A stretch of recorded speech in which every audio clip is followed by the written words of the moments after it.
So, how are you guys doing tonight? Doing good. How are you? Doing good. I'm doing good. I just got the fiance and I got my Bluetooth on, so I'm all set to go. Yep, it should She's be gonna be live. So, just tweeted the link. So we'll give it a second to buffer up. But yeah, before you jumped in, Morgan, we were just kind of talking what we wanted to talk about. If you go to the live show voice channels, you'll kind of see some topics I put down. So, but we'll be good though. So I don't know. First thing we'll talk about. Thanks for getting in this voice chat with me. But just want to talk about what you guys been up to. We haven't done a Discord talk in quite a while, so probably got some updates that haven't been on the timeline. Well, I actually, now that we think about it, or now that you say it, I don't think we've done Discord since, like, pretty much the biggest thing with me is my daughter being born and her getting baptized, and that's about it. Just being a full time wage slave and trying to juggle that with being a dad. Yeah, no, I get it. That's probably a lot more money you have to spend each month too. Mm-hmm. So being a wagey and being in your profession, which I won't say out loud because I don't know if that's public, but um, that's cool. I don't know. First thing I wanted to talk about though was the Catholic life, what we're doing with our faith and stuff like that. Um, so you're a biz cath, but you weren't originally. So Correct. one thing I was always curious, like, what do you think the biggest difference is between the Byzantine rite and the Latin rite that you grew up with? Hmm. Um. Probably the biggest difference is there's just because of the splintered.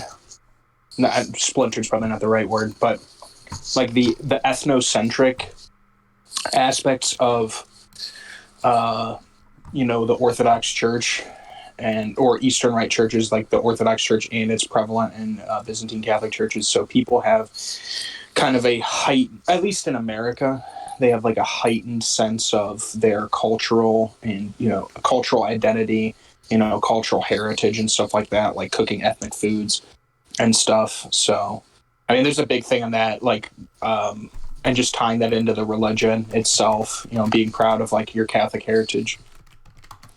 On top of that, too, one thing they don't do that I'm trying, my wife and I are thinking about getting involved in is like praying the rosary, which a lot of, like, in my opinion, like pretty much Orthodox and everything but the name will say, oh, well, you shouldn't pray the rosary as a Byzantine Catholic because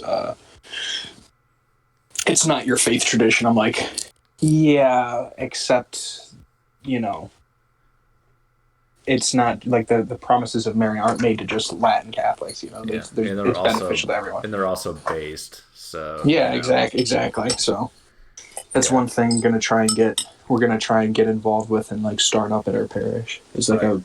a rosary group. Yeah, I can't believe you just called the entire Eastern Rite a bunch of racists. That's what I heard. Yeah, they need to get on board with the Marian apparitions. Yeah, They no. definitely. No, I get the ethnic centric thing. Like we have a Czech parish, like a historically Czech parish, I should say, and they do kind of have that spirit a little bit of the Czech for and everyone else sort of mentality. Mm-hmm. Like I mean, they don't like kick anyone out. Like if you're like a Nigerian immigrant or something, they're not going to tell you to buzz off. But you'll probably be a second class citizen of the parish, so to speak. Yeah, I mean, I as much as I'd like to say I've never experienced that, but like my mother in law was kind of in the same boat that I am, and because she's German Irish mostly, Yeah, and a lot of these like Slovakian and Hungarian families are kind of like turn up their nose at her, and I kind of it partially just because partially because she's a woman. To be quite honest, they kind of mistreated her more than me. like me, like my wife's family's pretty well known in our like diocese, and me being a French German, and not really like part of the ethnic group, they just kind of like ignore me, I guess, is for lack of a better term. I'm just like kind of like blend in the background every now and again. Yeah, I get But you. I mean, that's yeah. one advantage of being a Norvis Ordo Amiramut is that like no one can be racist to you if you don't even know what your race is. So, yeah. But I'm pretty sure I'm German Irish, but so is everyone in my state that is white. So So you live in the Midwest and or Mid Atlantic, just for Midwest, yeah, yeah. yeah, Midwest guy. I'm an hour behind you, so you should probably get tired first. But yeah. And then one thing is, so if I remember right, you know were pretty much always in the faith a little bit, but you're more serious about it as an adult, right? Mm-hmm. Yeah. Mm-hmm.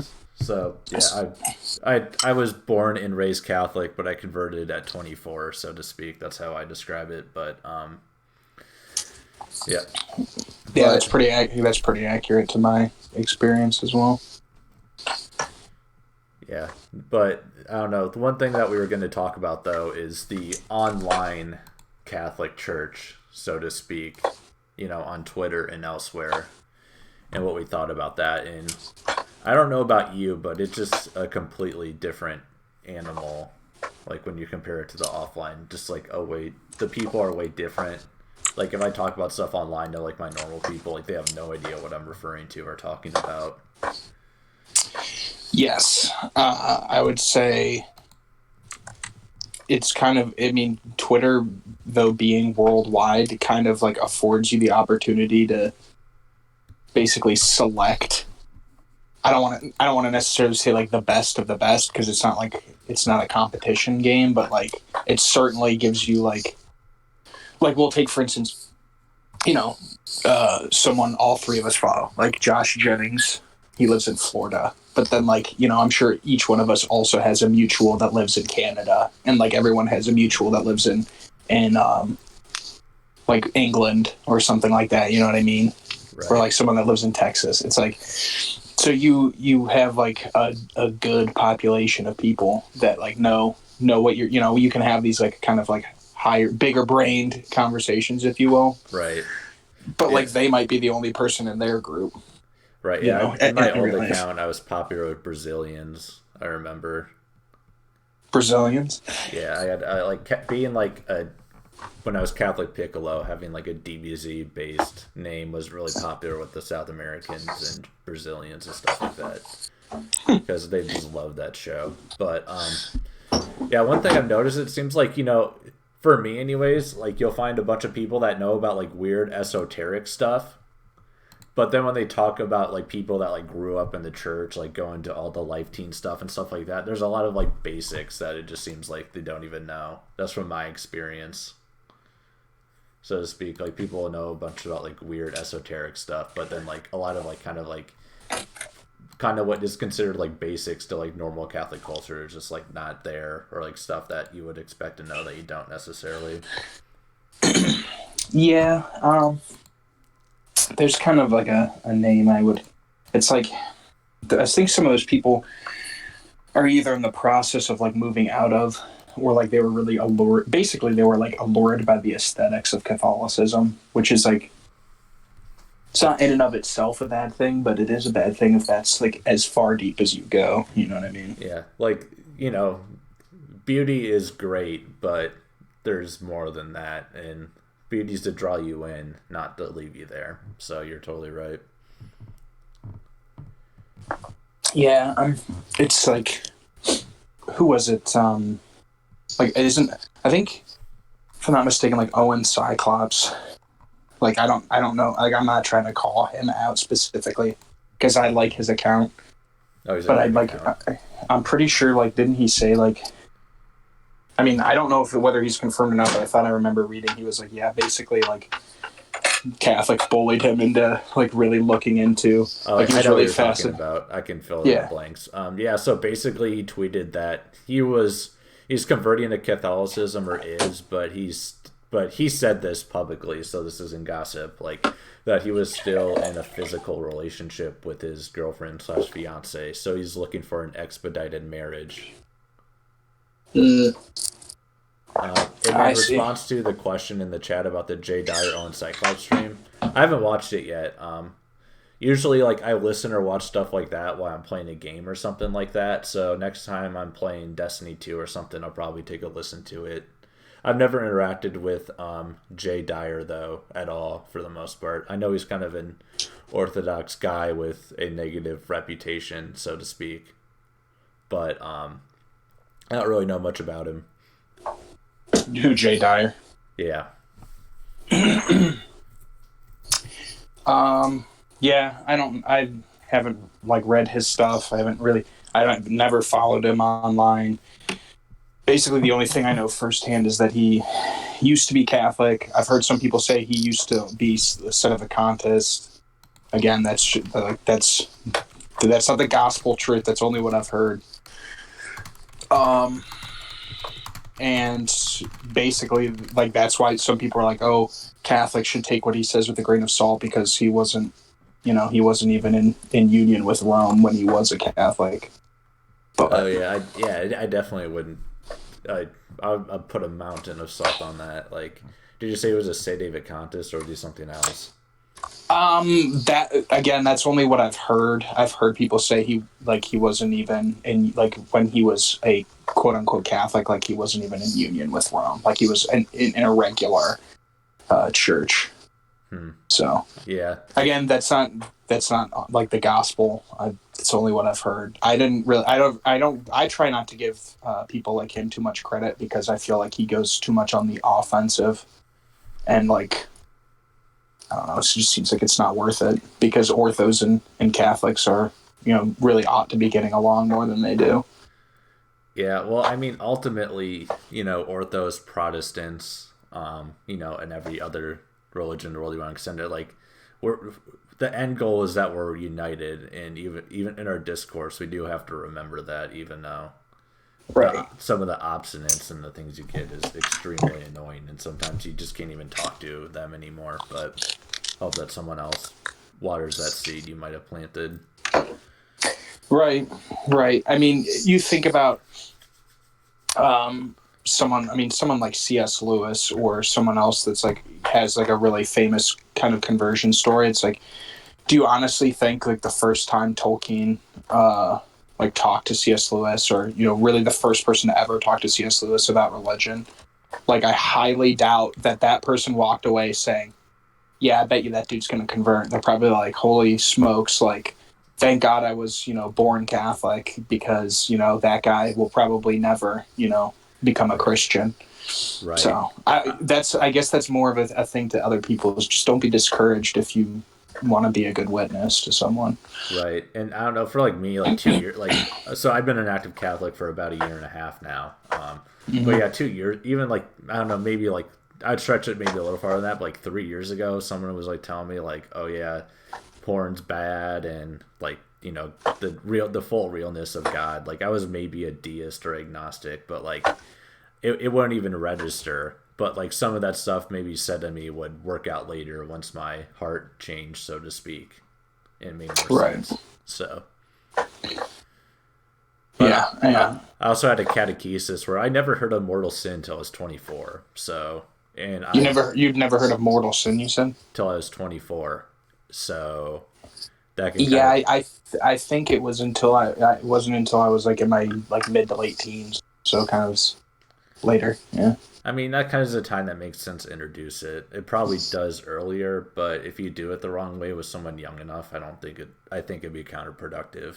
But Yeah, I think that's like kind of putting too much of the fear of God into them. The idea that it's like there's a sin that if you die after doing, you're gonna go to hell, and right, like like, you're gonna freak out. because I mean, mortal sin can like make a old enough person despair. Like if you do that to like a 10-year-old, they're probably just gonna say forget this and then become like a degenerate. Mm-hmm. Yeah. So, but yeah, I don't know. Have you heard of Catechist of the Good Shepherd? I don't know if I have. Is that what you're involved your church? No, it's like so it's a like very elementary age and preschool age program, but my parish has been starting it like locally and it's been around, but it's like an amazing like catechesis and like adults would probably do it and gain stuff from it, but you introduce it as a kid, like in the kids in that program, like they understand mortal sin and like they're completely fine with it. Like like the teacher instructor was talking about it and it kind of blew my mind about like they had an understanding of like doing sins that cut you off from God and things like that and the way they explain it. I thought it was And really this, good. and But this is to like, and you said this was like this is like elementary school people. like think 3 to 10 Wow. 8 years old. Like it might not work with every kid, but like it I mean the fact that you can even like do that it blows my mind a little bit for sure. Yeah, I would say I would agree. I would agree with that too. That is just hearing it for secondhand. Seems pretty legit. Yeah, but I mean it I don't really know how the process will work to get into a Byzantine diocese or parish or cluster or whatever you guys call yourselves. I think you're diocese, right? But Well, eparchy I would or definitely look diocese. into Yeah. it and bring it up, especially now that you have a kid. Like they would probably start this in a few years. So Yeah. I mean, we have ECF, and I've never sat in on one of their classes. My father-in-law actually was a teacher for it, so I'd have to ask him how that goes because I'm sure, like with anything, it just depends on the teacher you get too. right, There's yeah, like a certain degree. like definitely. Like I've been started religious ed class for the first time here, and it is a struggle for sure. Like coming up with class ideas and everything and like how to explain things and like not bore them to the point that like nothing's even registering. Right. That's that. Like when I taught, I hate to interrupt, but it's like when I Go ahead. taught, it was like they had like preloaded. I was like part of this thing where they had like pre-generated like lessons, and it was like to me some of the times it was just like I get they're trying to make these classes like engaging for kids, but you're just like it's like cringe worthy, it's like eye roll, like they don't enjoy it. Yeah, there's like a boredom, the engagement, and also a cringe. Like there's like a some sort of dichotomy between that where it's like you can't like be so focused on fun that you don't actually teach them anything, but Mm-hmm. like you can't like be like so academic to the point that it's like these kids have been at school all day, they're not going to want to like do a bunch of learning and stuff, and a lot of the programs they give you are like textbooks. Like they gave us like a textbook that was optional and we're not using it just because like we're basically like taking them to school if we do it and it's just not going to work. But Right, right. And I don't even know I don't know when yours is like during the week. it's The on one I Wednesdays. Oh, the one I taught was on Sunday nights, so it was like a big competition. Because especially, and I taught I think I taught sixth or seventh graders. It was like, the boys just wanted to be home watching football. Like they wanted to watch, like the boys are doing the same thing their dads want to do. Their dads Right. are already saying, and it just kind of it spoke to the fact that a lot of these kids really just kind of see what their fathers do and just like essentially emulate that. But it's Right, like exactly. if Like they're I if watch football every weekend, and like that was like some like football between my dad, my brother, and I are like maybe the only thing we like activity wise we have in common. So, and like that's totally the case for sure. And like the kids that go to Wednesday school like don't go to Catholic school, so like they don't get like the religious education training. So like my my priest literally called them quote unquote the second stringer Catholics because like that's kind of what they are. And like he wasn't being disrespectful to them or anything, but it's true. And also they get second string instructors. Like I don't know what I'm doing, and I mean I'm teaching with my girlfriend and she's a teacher, but like with all the stuff she does all day, there's only so much you can give to that. Mhm. So, but right, I mean, especially like we said, it's like not only are these kids burnt out, but like you said, the teacher, if you're working a 9 to 5 and you're going Wednesday night in to teach a catechism class, like how many of the adults are like, Like, all right, let's crack these books, kids. Like, Yeah. just not like, Yeah, and I have I eighth don't know. graders, so like they want to be on their phones, you know.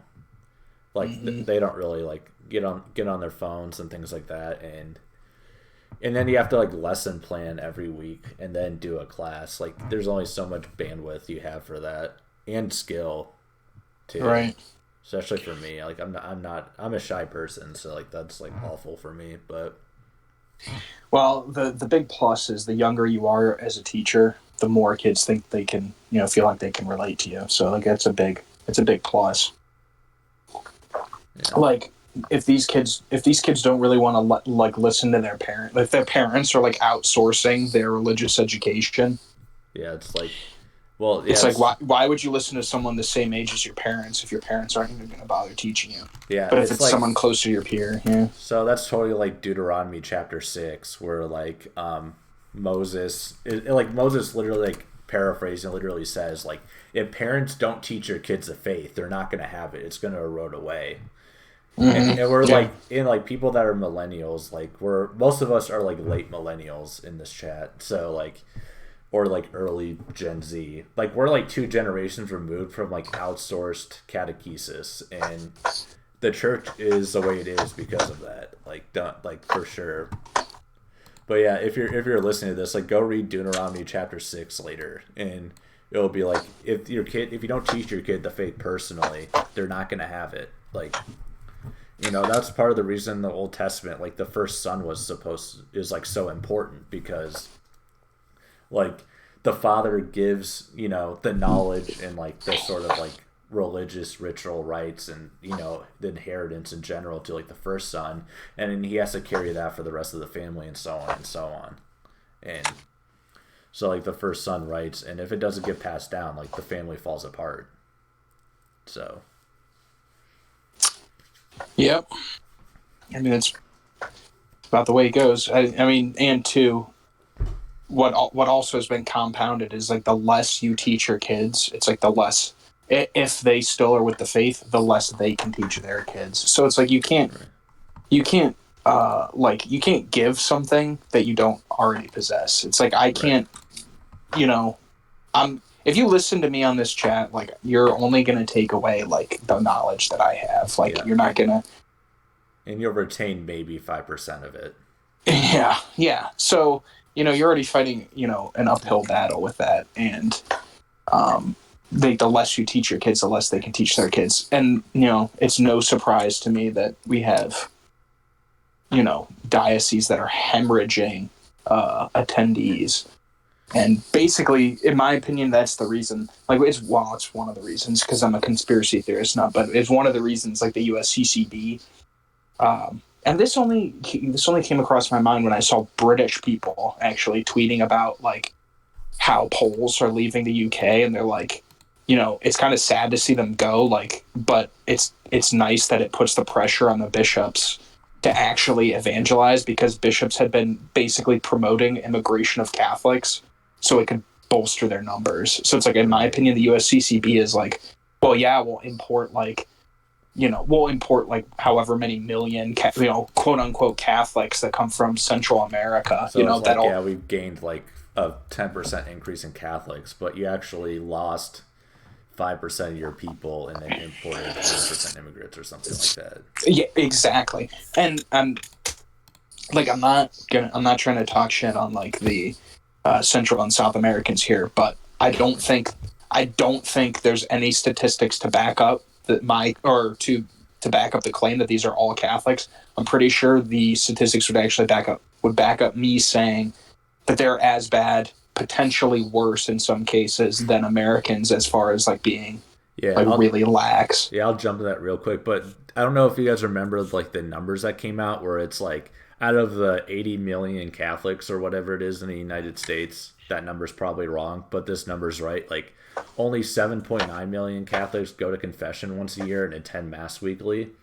So like if with those ratios are probably pretty similar to most other places, you know. Mm-hmm. Like not even all Polish Catholics are that. Like Right, Poland right, doesn't right, even right. have 100%. And also like not only that, the legacy of Catholicism in South America and Central America really isn't that long in the scheme of things. It's like 500 years. And Right, and, right. and I It's don't, since 14 since Columbus landed essentially. right. And even then it took a little time to cook for everyone. Like Guadalupe was like 1600s, you know. Hmm. But I don't know, one thing for me, almost like my theory is that it's actually uncharitable to promote immigration because like immigrants come to America, then they become decadent and like degenerates. Like I'm not even sure if it's like a good thing for them to be. Like they're probably better off poor or Oh yeah, well, I agree. Like these people are like, oh well, they're coming here for a better life, and it's like, you really think they're getting like a better life? Meaning what?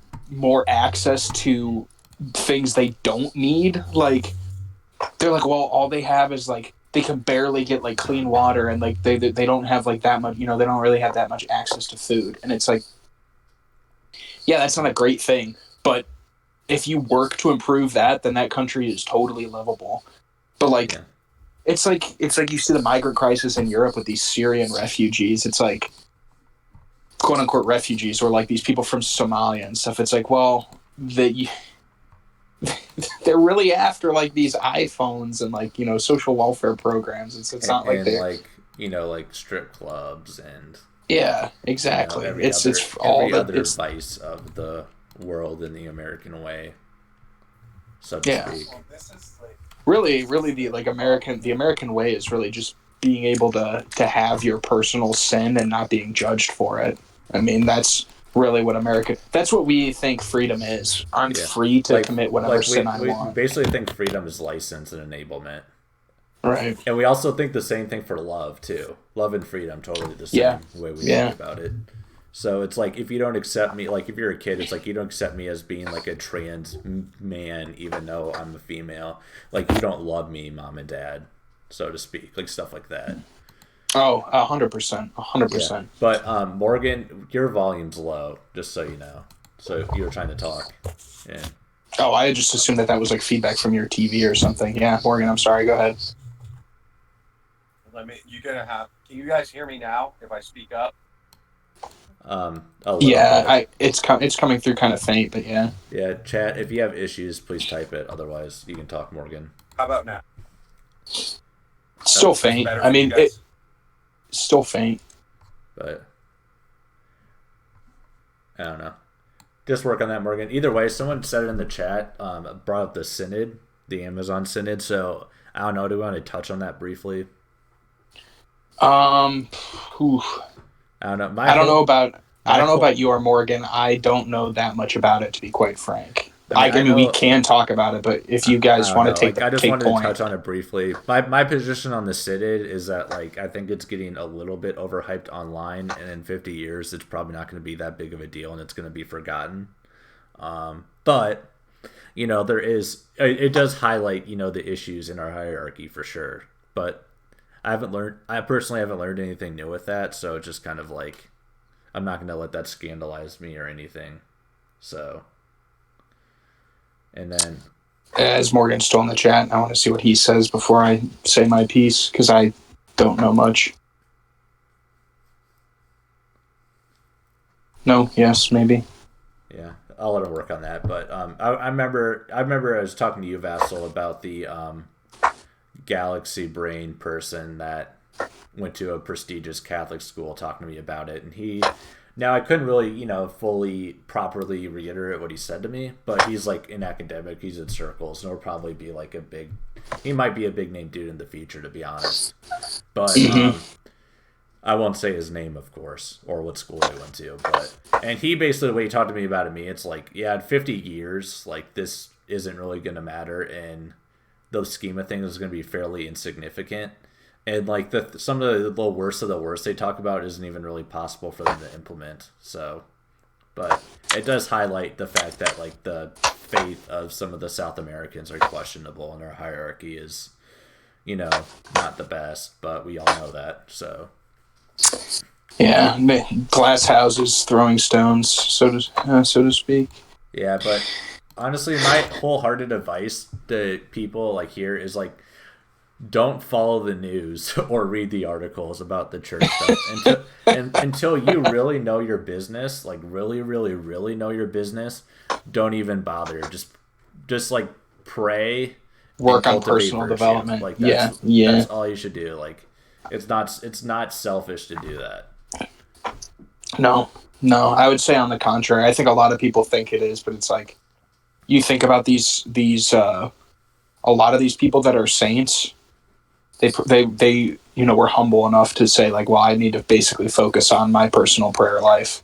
Yeah. So. And they would be obstinate about going to church or praying, instead of doing stuff for or with other people. Yeah. Unironic advice, like before you read a news article or like do anything like that, like pray a rosary and pray another like 10 to 15 more minutes if it's or at least pray 30 minutes a day.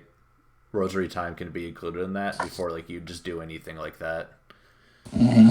Like the prayer is like prayer and things like that before you even worry about the goings on of the church and stuff. We're not like the church isn't a country club. It's not a political organization. It acts like that a lot, but ultimately like it's about becoming a saint in your life, and that's what you should be focused on.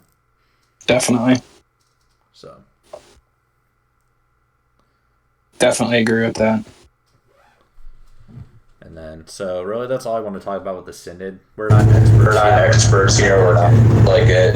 But don't let people get you all black pilled or despair pilled or whatever you pilled. Just get white pilled through the Eucharist. Can you guys hear me now? Yeah. Okay.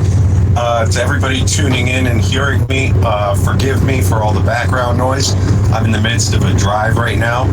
But this is my 2 cents on the synod. And the one thing that I really wanted to talk about is that a lot of people are misunderstanding the larger ecumenical context of this synod. And I think it's something that we kind of fall into a lot in Roman Church because we're so focused on the hierarchy, particularly centered around Rome, that we've forgotten the structure of the church, not concerning it. Like, the synod, personally, like, it bothers me in so much as what the documents say are teaching error, and that in South America with it. But as far as like it concerns anybody concerning the structural integrity of the church or the infallibility of the church, I think most people need to understand that the universal church is comprised of particular churches, and this synod is a meeting of the particular church of South America.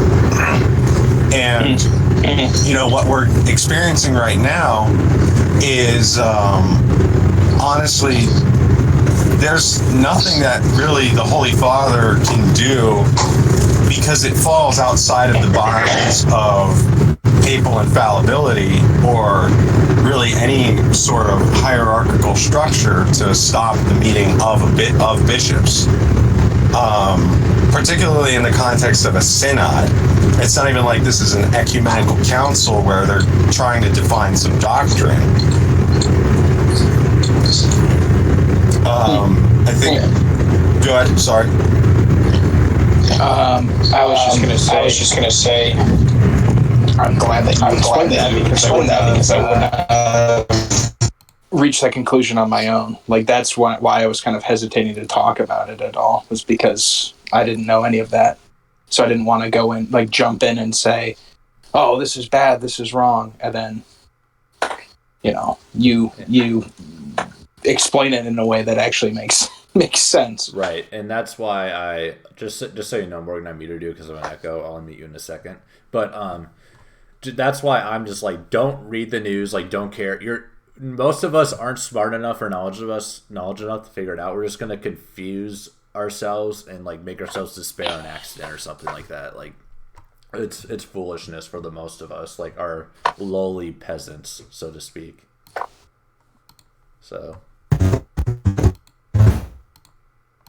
So yeah, that's just my 2 cents. Thing is, like, in the hierarchy of the church, we are functionally peasants.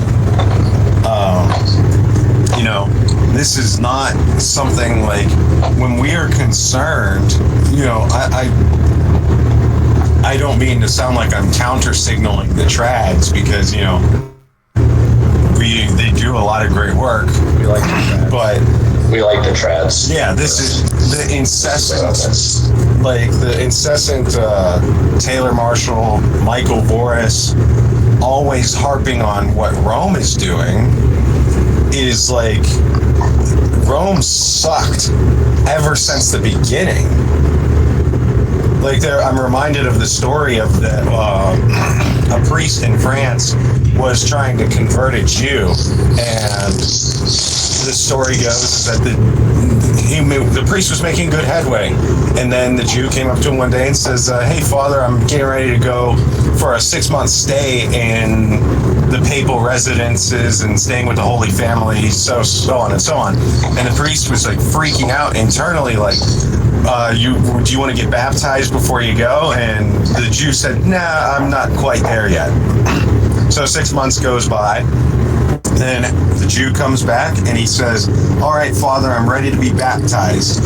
And the priest is flabbergasted. Was like, "Wait, so you lived with the Pope and all of this and handled their finances, like, and you still want to become Catholic?" And the Jew said to him, "Father, if I'm inclined to believe that Catholicism is true for any reason, it's because that no mere..."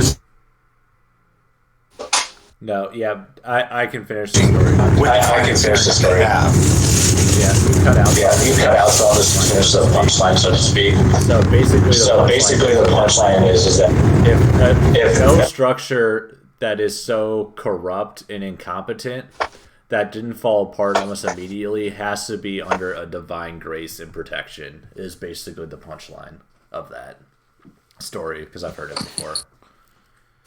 And that's true. Even like Peter, like Saint Peter, one of my favorites, but like, he was not always the most, you know, knowledgeable, competent pope at all times. So, you know, the popes weren't always perfect, and they weren't always good, even from the beginning. I mean, Peter denied Christ 3 times. Like, he was not perfect, but so. I think in modern terms we would call that apostasy. So, like, the bars, even by the first Pope standards, the bar is set pretty dang low. And I think that's important. In the 1100s, you literally had popes that were brought to the papacy through their parents' political connections. Yeah, like, this is far from the worst time that the church has ever experienced. I think, you know, the problem that we're having is that, and this is my particular gripe with some of the more politically minded traditional channels, is that they almost kind of view the church as a mere human institution. Like, they're just like, they always say in some form of context, like, "How long, O Lord?" Well, it's like, you know, this is nothing that honestly you can really do about. The plans of mice and men fall to nothing before the eyes of God.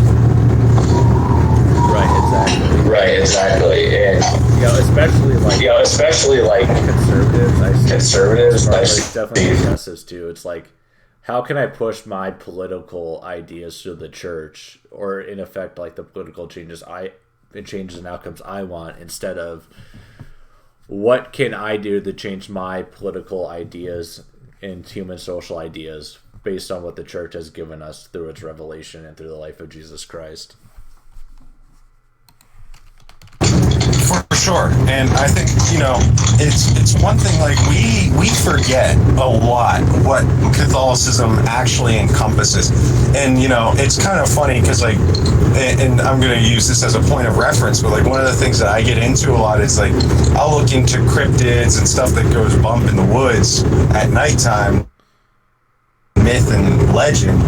And, sometimes you'll get this sort of cheer from people that are otherwise kind of normies about it. And it's like, let me get this straight. You believe that there is one God in three divine persons.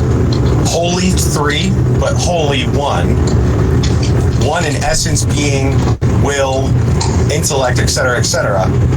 And you believe one of those persons became man.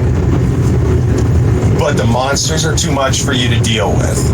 You don't believe in them. Yeah, let's put the cryptids on. Huh? Like cryptids. Like cryptids, I love it. Let's talk about that. Let's put that on the shelf until a bit later. Yeah. I don't want to talk about that tonight, though. I'm using that. I'm mainly using that as a point of reference. Like, people forget, like, Jesus Christ. It's, if you don't keep it on the front of your mind all the time, Jesus Christ is God. Like, whenever you're talking about the church, you're not talking about, the movements of people, like a lot of the conservative commentators think, or even the liberal commentators might wish.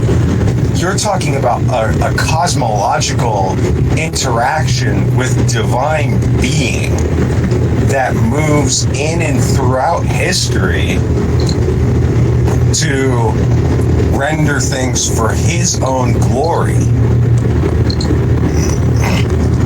And frankly, there's nothing we can do to top that. Right. Christ becoming man is like the most improbable. thing.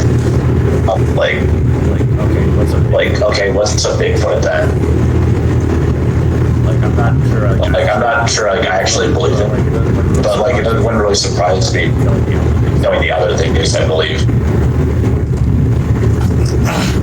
And it's something where we're not trying to make a point of contention or make an atheist tier argument. It's just of all the things that you're able to suspend disbelief for, all you're able to suspend disbelief for, you draw a line at a certain point, and I feel like it's not a conscious movement, but those that neglect or focus on the mere human ends of the church as the point of a postulate is really a disservice to the apostolate and a disservice to yourself, as you lose so much time that would otherwise be spent on your sanctification and your perfections. Right. Yeah. And also we're people that we gotta believe that because it was a genetic, and we don't even know what the heck those things are. But they were probably some sort of different.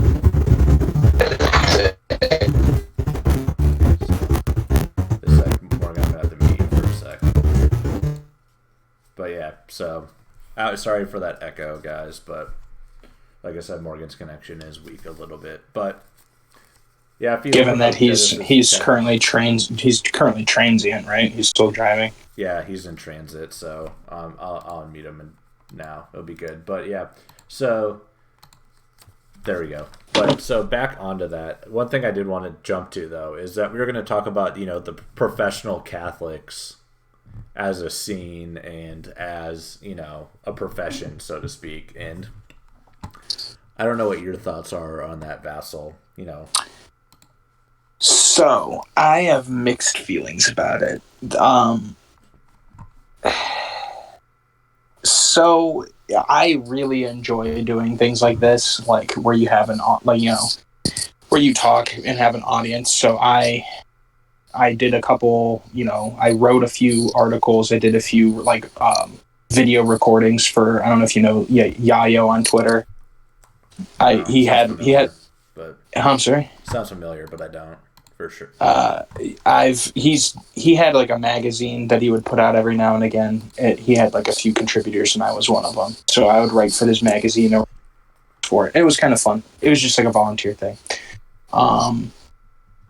And then I like just this last week I was on Trad Patrick's YouTube channel, and we did a talk about Freemasonry. And obviously this, like, I'm really into it. Like, I like the idea of, like, it's really appealing. I don't know anyone who doesn't, especially now that you can basically reach an audience without actually having to stand in front of people and talk, which I understand is the most common phobia in the world, is public speaking. You can do it on your own terms too.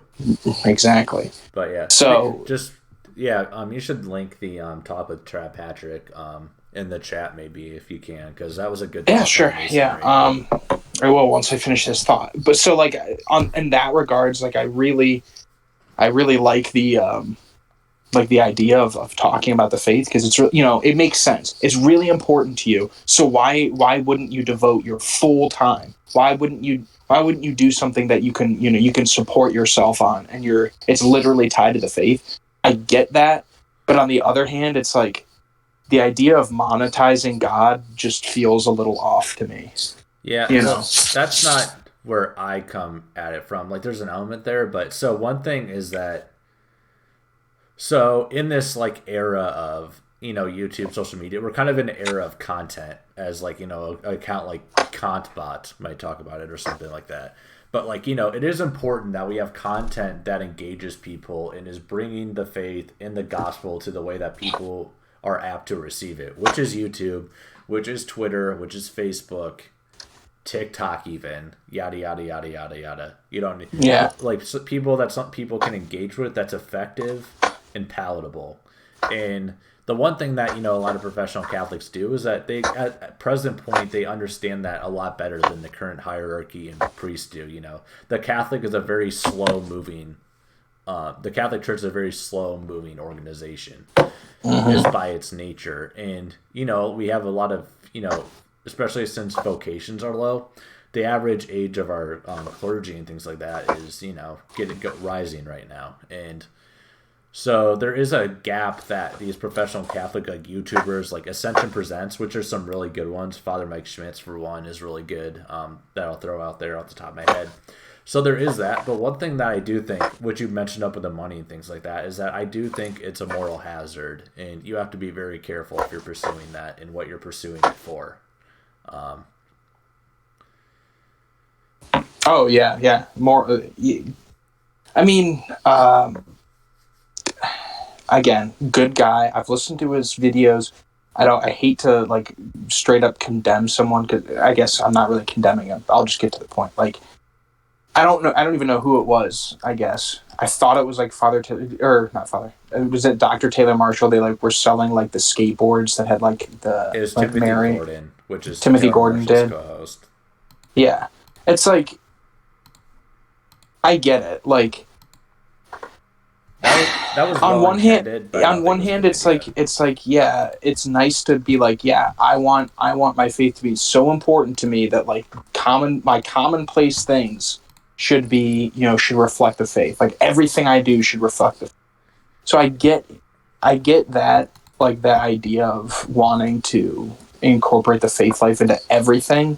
It's like on the other hand, it's like, does it borderline on sacrilegious? A, that you're like selling that for profit, and B, that it's like you're literally like rail grinding on the face of the Virgin Mary. It's like that's. Yeah, I just don't think that was very thought out. But yeah, it is. Also, it's cringe more than anything. So that really ought to be the true metric of any. Yeah. So my girlfriend. So she showed me this video, Adam and Eve in the fall. Just a second, Mark, can you mute yourself for a second? So video, and it was like this presentation at some sort of big youth event. Like it was Life Teen or whatever. I think it was in Rome. Doesn't matter. But it just comes out and it's just like very like lispy, flamboyant priest, and like he's like basically like some of the mannerisms he was performing that was like almost like a drag show like type. Like, God. I don't think that was like what he was going for, but it was like very feminine and very like, and he had like a lisp, but like a very like high pitched lisp sort of thing. And my girlfriend loved that video. And for me, it was like, she showed me parts of it, and it was like the most cringe thing I've ever seen. Like, hands down, like I didn't want to like say anything. Like she didn't like my reaction enough, but like if I like gave the full actual reaction, like she would have been like pretty upset. but it just speaks to like how feminine things are like in the church. Even the Sad, clergy. many such cases, as I've said oftentimes on Twitter. So that well, before this is like just a quick anecdote because I feel like Morgan had something to say because he unmuted. A quick anecdote. One of my friends was like, friends from college. He was like, "Yeah, John, I want to convert to Christianity. It's between Anglicanism and Catholicism." And I was like, "Well, you know which one I would say." He was like, "Yeah, the only issue is the Catholic church I visited. The priest was obviously gay." And I was like, "Fuck!" Like happens. you just like black-pilled again. Yeah. Well, the only thing I can say is like in most cases I actually don't condone church hopping, but in that case, like if you gotta move, you gotta move. You know what I mean? Mm-hmm. So. But yeah, I'm pretty sure Morgan had a comment. Sorry, Morgan, I'll let you jump in. You're good. I just wanted to kind of like the professional Catholic sphere. The hard part about it is, like you guys were saying, like it's something you want to incorporate because it's something meaningful to you, but you can't, like, the hard part is that when you move into a sphere where you're monetizing an idea, it's really you have to have a charge or a flavor to your idea so that it sells. I mean, first and foremost. Second, like how you guys were talking about the cringe aspect of it and just the complete like divorce of history of any kind of understanding. Like, for example, one of the most cringe movements to me is this, like, hyper-masculine radical Catholicism. It's like, I understand you want to get to the guys, but if you look at history, at the artwork, at, church attendance, it's mostly been old dudes and women. Like, but that's just how it is. So what do we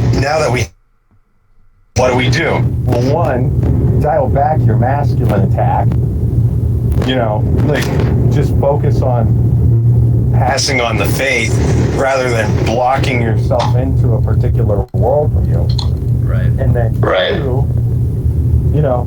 if you're a pious guy, if you love to go to church and if you love the Lord, own that and go with it. Like, go forward with it, because it's not something that a lot of people have. And when you try and hook these things to particular ideologies, it completely misses the point, or it takes the point and construes it so out of context. Like, I know Tim Gordon, since we just talked about, is a huge proponent of, like, the American Catholicism, like the hyper-radicalized connection with, Roman Catholic ideals, which, I mean, even though the Constitution has certain elements of Thomistic thought, like, I don't want to get into that. But then on the other end of that, you have, like, Adrian Vermeule types, where it's like, sometimes you can't link up an idea like Schmittian communism with Catholicism. I mean, you can hypothetically do it as a speculative theological issue in an application of Christian principle, but it doesn't go forth into any meaningful territory. which I think if you want to avoid being mad at Twitter online or like any form of Catholicism online, your best understanding is to look at anytime people are trying to work a political ideology into the church, they're just kind of doing a mental circle jerk, whether it be left or right. And that's all I got on that. Yeah, no, I agree. So one thing I wanted to say is, so the true way, in my opinion, to bring men back into the church is to bring fatherhood back into the church. Like, priests need to be fathers, fathers need to be fathers. Like, that's the way it's going to be done, in my opinion. Because men, like, they even when they're older, like, they're still looking for that, like, parental, fatherly guidance. And, you know, God as the father even. But, like, for example, my priest, it's like, he, like, is, like, not, like, a super manly macho guy. But he is masculine, and he does kind of give that fatherly aura and perception to and like that kind of is like, at least as a younger male in the church, like that's kind of the relationship that kind of develops between us a little bit, and that inspires me in my faith more than, like, you know, doing like a 5-plate deadlift and then praying an Ave Maria between sets or anything like that. So I would agree.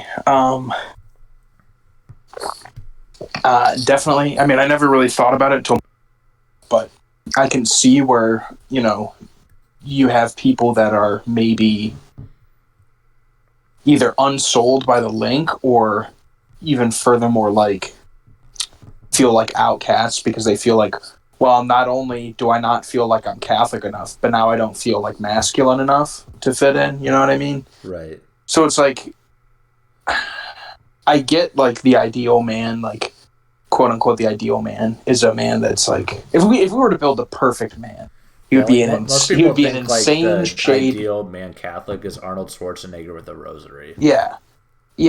Like, come on. If you just being fit, like, you don't have to be like a world class person. Like, it's, to me, it's more about being healthy. So someone that their idea of being fit is like walking for, like, you know, they walk a mile in the morning and they maintain a good, like, a calorie balance. It's like, and they look good. It's like, to me, that's fine. That's that's all you need to do as far as the physical. So it's like, yeah, if, like, the ideal Catholic man, just think of like a peasant. Like, the peasant doesn't have, like, or a serf, I should say, like a medieval serf. It's like, he goes out, he does his job, you know, he raises his family. Like you said, fatherhood, it really is the metric, whether it's spiritual fatherhood or actual physical fatherhood, or both. Yeah, I know I triggered some left-leaning Catholic personalities on Twitter with the dad statement, but I still think it's valid. Oh, did people post stuff in the chat? No. I was joking because, you know, there's a few quote unquote left cats. I'm not really the big fan of that term, but that's beside the point. That, like, you know, there's like criticism, like, of dad ideology and stuff like that, so to speak. But yeah. I mean, it's whatever. That's a very minor thing, not really a big part of this, but yeah, like, that's for me. It's like, but the one thing is, I do think there needs to be a masculinity movement in the church because, like, for me, I joined the church about 1.5 years ago, but, like, a good portion of the men that are still in the church, like, there are, like, kind of, like, weak feminine people a little bit, or, like, at the least not very confident, so to speak. Like, you're breaking up a little bit. Oh, sorry. Like, you're going into that. Let me rephrase that a little bit then. So basically, so when I joined the church 1.5 years ago, in my community at least, there was a good portion of the men that are, like, just very, like, not very confident, kind of weakish look, you know, sort of guys, and a little awkward, and, like, none of the women, like, want to date them, and, like, these women are desperate from husbands, and yeah, like these women are desperate for, like, dating and companionship, and they won't even date these guys, and, like, a lot of these guys just need a little bit of work and someone to inspire them a little bit, or, like, get them to change a little bit in their life, and, you know, maybe, and then they'll be more prone to, like, getting those sorts of things and all that. So, well, this, I mean, I don't know if it's a direct link, but, like, I win no fans on certain spheres of Twitter by saying this. but I've never ever been a fan of the Bronze Age mindset, like Bronze Age pervert. And it's not that like his idea of like eating clean is totally cool. His idea of like lifting weights, sun and steel, like that mantra, that's a good mantra. But it's like, to me, his total promotion of like fornication and like just be like, oh yeah, just have as much sex as you want. Like, to me, that's like an effeminate thing. Like, because women are ruled by their passions. And so to me, it's very feminine to say, yeah, just have as much sex as you want. Like, there's no. Yeah, well, it's more of like he's like that Hellenistic paganist, whatever Hellenistic spirit. Like, that's where he's at, and like, so the church does take stuff from some of the Hellenistic thought and stuff, or adopts it for the purposes more, I should say. But it is like we do draw the line somewhere with that. Right.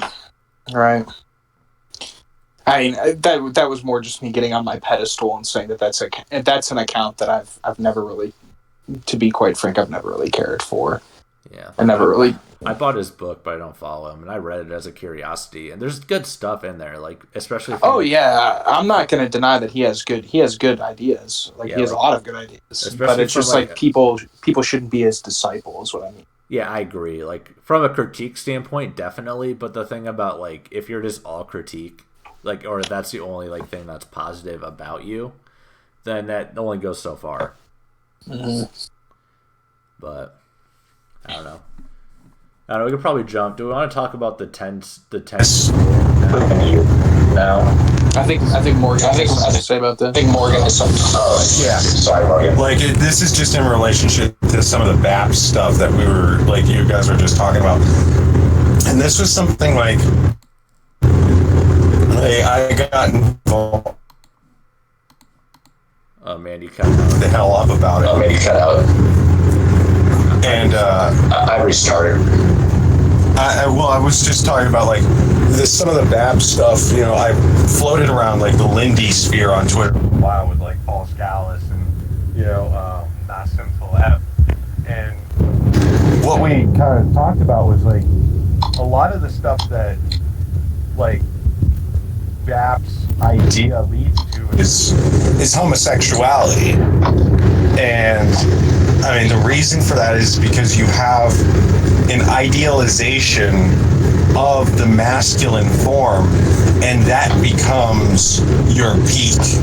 You're focusing of, to use his own term, your vital essence, channel it into this idea of manhood that's contingent purely on aesthetic. And then, like you were talking about the promotion of unchecked fornication, it's a recipe, like you were saying, that leads to Hellenistic disaster.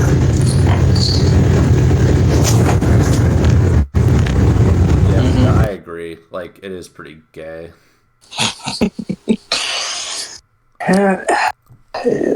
But that's how I would classify it for sure. And like, for example, like there was like when those like people were doing like, did you guys see that thing where people were doing like mirror selfies but naked and with their feet standing on the wall or doing handstands or whatever? Like that in like that BAP circle. That'd be. Yeah, I was just like, this is like super. Well, I think part of it is just kind of a lack of self-awareness. It's like, and youth. It's true. Well, I mean, there's a lot of that like youthful exuberant stuff is gay. I mean, like, I'm just thinking about an interaction that I got in with like another one of that sphere, and like they were posting photos of like dudes where there was two centerpieces, and that was the physique and the bulge. It's like, bro, how can you like say this isn't gay? Like, just because you a photo of a woman doesn't like, or in the same post as a photo of a woman, doesn't make you less queer for having that photo by itself. Yeah. Oh yeah. I mean, it is a little bit of a lack of self-awareness, I think, but right. And you know, and if you're not careful, you'll get groomed, especially on the internet. Yep. But yeah, nothing you can do about that, or we can personally. Those have to get with the program. True. But yeah, definitely like Babsphere, there's good stuff about it for sure, but there's definitely a pretty homo element, so to speak. But we want to move on to the 10-year theory. 10-year theory then? Yeah, I definitely want to talk about that. So we should go to that. So, Good, because I don't know if Morgan's ever heard this, so yeah, I want to hear his take. All right. Yeah, I did my homework because it was originally my mother that told me about this. And it is in the book. It's a book called The Architects of the Culture of Death. And it works both. Right. And the idea, it works both ways, just to be clear. But it's the idea that if you want to initiate like a kind of social change, you have to introduce the idea like 10 years prior. Basically, the idea is introduced, and if it's persistent, 10 years, it'll take 10 years for it to take effect, essentially, or take hold. So I think it can work both ways, but the implication is that because essentially, we as Catholics, we as strivers for the moral good, are attempting to just conserve that. We're not really on like that is something that Catholicism has lacked, or like morality has lacked, is they've lacked an aggressive campaign. Obviously, because the leaders of immorality control the media, which is where most of this comes from. So it's most noticeable, and what I think we're probably going to talk about most is entertainment rather than like more so than anything else. Yeah. So like I said, TV. Yeah. So like the idea is that like 10 years prior to something being like implemented as the norm, like you can trace it back and you pretty much where it was introduced. So like for instance, like the television show Will and Grace, like obviously. Even at the time of like when Will and Grace premiered, like the Democratic Party was still, you still had Hillary Clinton up there as the first lady saying, well, I believe it's between a man and a woman. Yeah, Obama had to run on that in 2008 and 2012. So right. Think about how recent that is. Yeah, Barack Obama had to say that he didn't support gay marriage, but 10 years prior to it becoming a ticketable item, that's when it was introduced in the media. And then, like, within 10 years, it's just the norm now. Right, now that's you have, gays for Trump. Now that's what you have. So right. it's not even an issue anymore. Like, the Republican Party is not based. Like, the gays for Trump just, like, says it there. But, like, one thing, even also with Will and Grace, that was, like, kind of late 90s, early 2000s. Like, they were, like, starting to lay the groundwork for this. That's when Ellen DeGeneres, like, first, quote-unquote, came out as a lesbian publicly or whatever, too. And now she has, like, one of the biggest talk shows, if not the biggest in the country. So. Right. And, like, right. And it, like, her audience is, like, that liberal, like, wine mom, so to speak. Like, where do you think that meme comes from? It's, like, culturally ingrained. Mm-hmm. But like also like the one that I wanted to talk about for that 10-year rule is Shrek 3, the third Shrek movie. I don't know if anyone's seen it, but I've seen it once, I think. That movie came out in 2007, and one of the characters that was like a joke character in like the first two movies was the ugly stepsister. And the ugly stepsister was basically a person in drag in 2007. And now think about like 2017 plus, where like drag thing is culture now, and how popular that is, and how prominent, how pushed that is. And if like you criticize drag culture like publicly, like there in some places there's a good chance to like get fired or at least in trouble. Mm-hmm. But if you did that like even like 5 years ago, it'd be like, oh yeah, he doesn't like drag, whatever. Yeah, people really wouldn't give a shit. Like, pardon my French, but it's just the way it is. Like, people would not care. Yeah, and that's totally it. Like, what did it? That whole this whole conversation. I don't know if I don't know who's following the live stream right now, so I'll just explain it. Really, what this came down to was I was just talking with my wife, and I don't even know how we got in this conversation, but she said, we were talking about movies or whatever, and she was like, "Well, I hated the movie She's the Man," and I was like, "Why?" Like, I didn't really think anything of Yeah, it. just like so people know, She's the Man was like a movie like 2006 with Amanda Bynes from the Amanda Show, and the premise of the movie was that she pretended to be a boy at an all boys boarding school, like pretending to be her brother. So Right. Yeah, and it's an adaptation of Shakespeare's Twelfth Night. So Twelfth Night, is it? Yeah, I think so. Anyway, so my wife was like, "Yeah," she's like, "You don't think that movie was, you know, basically just getting people like ready to have like trannies and in the media, it was like normalizing transgender issues." I was like, I was kind of like, holy shit! Like my wife just had like a super woke take, yeah, and it just got me thinking. Yeah, and so I tweeted it out. And, obviously, Turbo got he caught wind of it. He asked, people commented. They were like, "What's the 10-year rule?" Because I tweeted it was something like, my wife had a woke take talking about She's the Man, like being propaganda for normalizing people for trannies, vindicated on the 10-year theory. And so people were asking what the 10-year theory was, and I explained it, and the interest kind of percolated I think we had talked about doing this talk prior, and that was just like it just became kind of like a topic of conversation that we were going to have.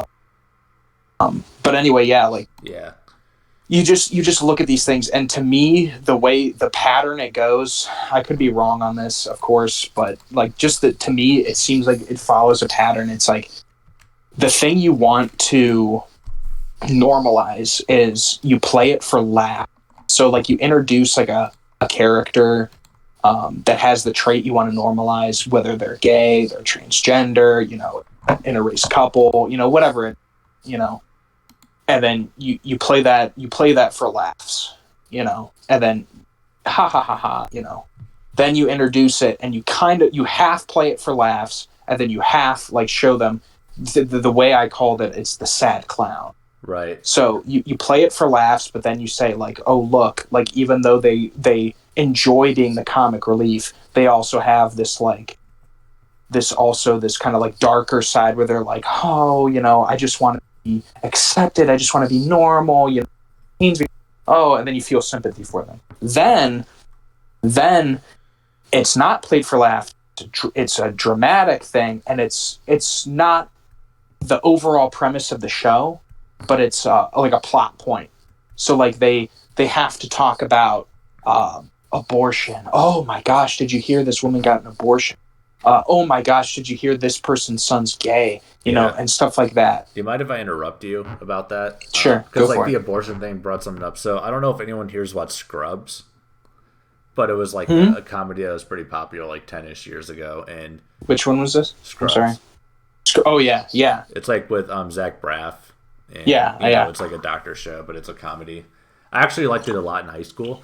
But there's a character that is one of the main character's wife, and she's kind of a side character, like a bit of comic relief. She's kind of a stuck-up mean person, but there's like a subplot in one episode where like where a couple characters are wanting to do about their pregnancy, and it like turns out that like this character, her name was Jordan, but it was a girl, so Jordan was a girl, and she like had an abortion. She like talks about it, and it's just like, yeah, I hooked up with this guy like when I was in Europe in summer, and like I wasn't ready to be a mom, so it was like the right thing to do at the time. And like this is like a side character, so like if you really disagree with abortion, you kind of say like that's a person on the side or whatever. But it is like normalizing to it. It's like, okay, like that's like the attitude, like, oh, this is a person that was like, not ready and young and all that, and like it is like Trump's that sympathy card, which we do need like sympathy for like people that are young and single and pregnant. Like that is true, but like but they push it in a disordered way to push more abortions. So it's not that Absolutely, and that's like that to me is. I mean, it's hard. You have to pay attention because like some of these moves are subtle, but it's like eventually they get to that point where it's, you know, it's just accepted. It's just normal. So like, what was I saying? I was saying like, yeah, that's the next step in the process is to present something as just totally normal. Like that to me is still kind of an earlier stage. Right. Like saying, because it's still a plot. It's still, even though it isn't a major plot point, you're still saying, this happened and it was controversial. The whole theory is eventually they'll present something. They'll present it in a way that even if it has people thinking it's controversial, they present it in a way that implies that it's not meant to be. So like think of like Big Mouth, where it's like sexualizing of like underage people. And like the way it's presented, it's not supposed to be controversial. Like, or what was this one like Netflix special? It was like The Eight or whatever. It was like about like these people that have like superpowers or something. Well, like there were like two gay couples and like a transgender person. It's just like it's not, it wasn't presented in a way that'd be controversial. And then my one coworker was watching this show and he was like, yeah, like that one character is, a tranny. And like it wasn't even remotely tied to the plot at all. It just happened to be a character feature. And like that was like today I was just like, you know what? I am willing to, bet my money that because that's the case in that show came out in 2018, we're like very close to Hollywood saying, I would say less than 5 years. I would say probably in 2 or 3 years, Hollywood is going to, unless something dramatically changes, Hollywood is going to say, we're going to do like this movie remake. And I'm just off the top of my head, I'm just going to pick something. So don't say, aha, it wasn't this, so you got it wrong. But anyway, I digress. If they're going to say, oh yeah, we're going to cast like a trans woman as Indiana Jones. So it's really a woman, but they're, they think they're a man and they're the new Indiana Jones. No, or like James Bond or something. Like I think we're like years away. No, the thing that they're doing right now is pedophilia. Like Big Mouth for sure, one of them, like sexualizing kids, and like the characters are like they have like demons, like literally like demons. Like I don't know what they call them that, but that's literally what they are, and they look like demons, and that's like made by like April, and that's animated, but like they're even like starting to push like live action stuff. Like so there's that Good Boys movie that came out, and it's like Seth Rogen and Evan Goldberg are like the producers of that, or they are some producers of that. And like it is like a movie where it's like a bunch of like sixth graders and they like go on like an adventure, so to speak, but it's like a very sexual one, and like they're like interact with like sex toys and stuff like that. And so like sexualizing kids is like starting like now, like we're on the next stage of that. Like there was stage 1 where it's like putting them in sexual situations and stuff like that. Like She's the Man's a good one because like there's a scene where like she flashes someone that proves she's a girl. But then there was that show Secret Life of the American Teenager or something like that, which is like an ABC family show where it's like the main character like had sex at a summer camp and got pregnant, but like all the kids like do like teenage people like 14 to 17. I'll just give a range because I have no specifics, but they all are like, a lot of them are like sexually active and all that, and like just normal sexualizing high schoolers and conditioning them to like having a sexual relationship in high school is normal, and like you're a failure or a loser or an idiot if you don't do that. Right. Like my in-laws watched it, so my wife and I watched it too. I don't know if anyone's seen the CW show Riverdale. It's actually based off like the Archie comic series, if anyone's familiar with that. But I've heard of it. Like it's the same deal. Like, and the key is you get actors and actresses where no one in their right would think that they're like high schoolers. You know what I mean? Like they're like very clearly in their like 20s, if not their 30s. But Yeah, they're teenagers that have like these outrageous sexual affairs, like love triangles, sex with teachers, which again you're seeing more in media. Like it's just Siri, like pull up sexual yeah, relationships between teachers and students compared to priests. yeah, no kidding. I mean, the numbers are astounding, but it's like, yeah, it's played for like like to me once a like once something like that, it's like it's basically like a soap opera. They're like, oh yeah, well this stuff happens, you know. Oh, it's scandalous, but like once you get women, like let's be honest, who watches these shows? Like single women. Like once you get these women to like become interested in it, like if they can sympathize in the TV show, that's the whole point. If they sympathize in the television show, they sympathize in real life. You know, I mean, Yeah. That's really their goal. Right. And then my sister watched a lot of those like they're like the E Entertainment or Bravo like reality shows. Like keeping up with the Kardashian type stuff. Oh yeah, And like yeah. and that like turns you into like a vapid like sexual consumer. Like, you know, it's like, why are these like Jenner girls so popular? Like Kim Kardashian's half sisters or whatever. And like, you know, it's like it's all about like you look at the show, it's like, oh, being materialistic, and then like they don't show it on the show, but if you like know anything about these people outside of the show, you know that they're all like in sexual relationships with like rappers and basketball players and you know, and pretty much everyone else, and like they're just like sleeping around a bunch and getting pregnant out of marriage and things like that. And like that's like and like people like the Jenners and the Kardashians are like some of the most popular people on the planet, and they're doing all that, and like they're just promoting all that.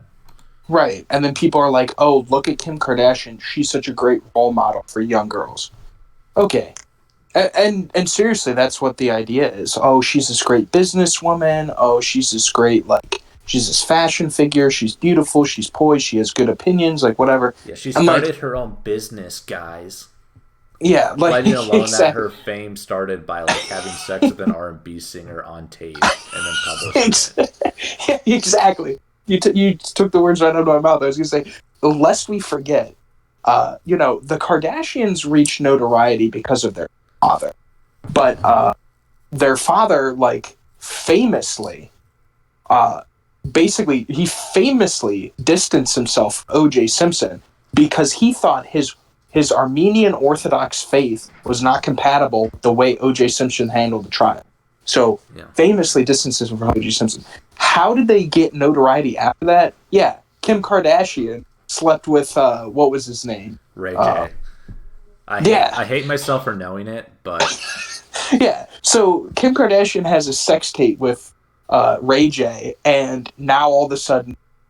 Like, here's the thing.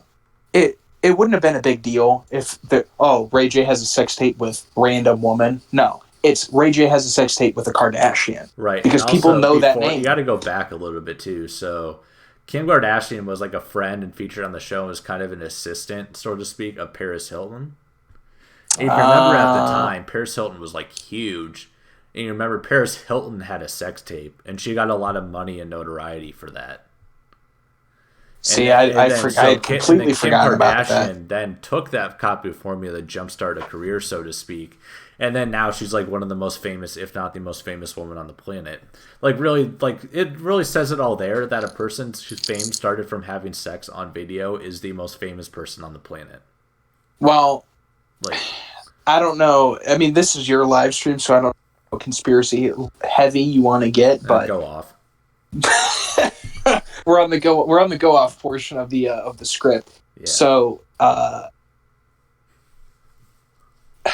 I'll tie this in. I don't know what was that. He's like a Kansas City Chiefs receiver, like Larry Johnson or whatever. And he constantly is drinking the go off juice. Like he just tweets out like the most woke takes you'll ever read from a famous person. Could you say that again?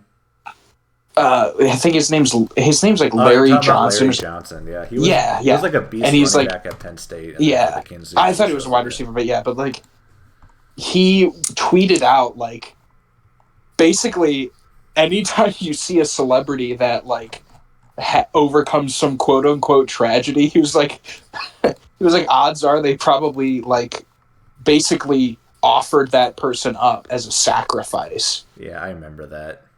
And like this one chick got like so triggered. But like yeah, like basically what I've explained to people is like what are the two things that have the most power in the occult are sacrifice and sex. So like And blood both at the same magic, time. yeah. So blood magic and sex magic. So yeah, so the pedophilia elite are practicing both. So they're doing child sacrifice.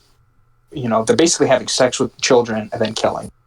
So it's both. Right, and then like, why But do you think like so many of our like like a person like Epstein, where like he has connection with politicians? It is like you're breaking up again. I can't really sorry, hear you. I gotta get closer to the mic. That's on me. But so like, what's when you think about like people like Epstein, like why do they have so many connections? It's because like they use those occult or like sexual pedophilic stuff to like blackmailing them, and they're doing what they want. Or even better, if you get them to buy into it, like that, right, doing it out of like because they want to. Because like honestly, there's probably like ultimately, for lack of a better term, good people out there that are like locked in with these people. That because they made one lapse of judgment. And they slept with someone, and then they come out of the woodwork and say, "Hey, guess what? She was underage, so now you're screwed. Now you have to do whatever I say." We like have all this evidence of it. So yeah, exactly. So guess what your vote is on the next abortion bill? Yeah. See, exactly. But that's what I mean. It's like, is it any surprise that Kim Kardashian is famous for having sex with someone? Because it's a ritual. Like you said, she saw Paris Hilton's, and the Hilton family, I'm sure, looked into them. They probably have some sort of connection with these groups. But I'm sure Kim Kardashian saw that and was like, oh shit, how'd she do that? Realized that there's some sort of like sex magic ritual, and then she did it. Like, personally, I might interject. Like, I don't think what they did was like sex magic, so to speak, in that case. But it is a ritual in the sense that they did something and they like knew that they were going to get something out of it and then receive it. Like, it wasn't like they had a backroom meeting with a bunch of people in goat heads and said that.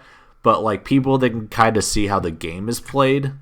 Like they do that and they enact those rituals, but they're not really doing that with the intention of doing the ritual, but they're doing it anyways because they see the fruits. I can see that. Well, yeah, like you said, they recognize the power.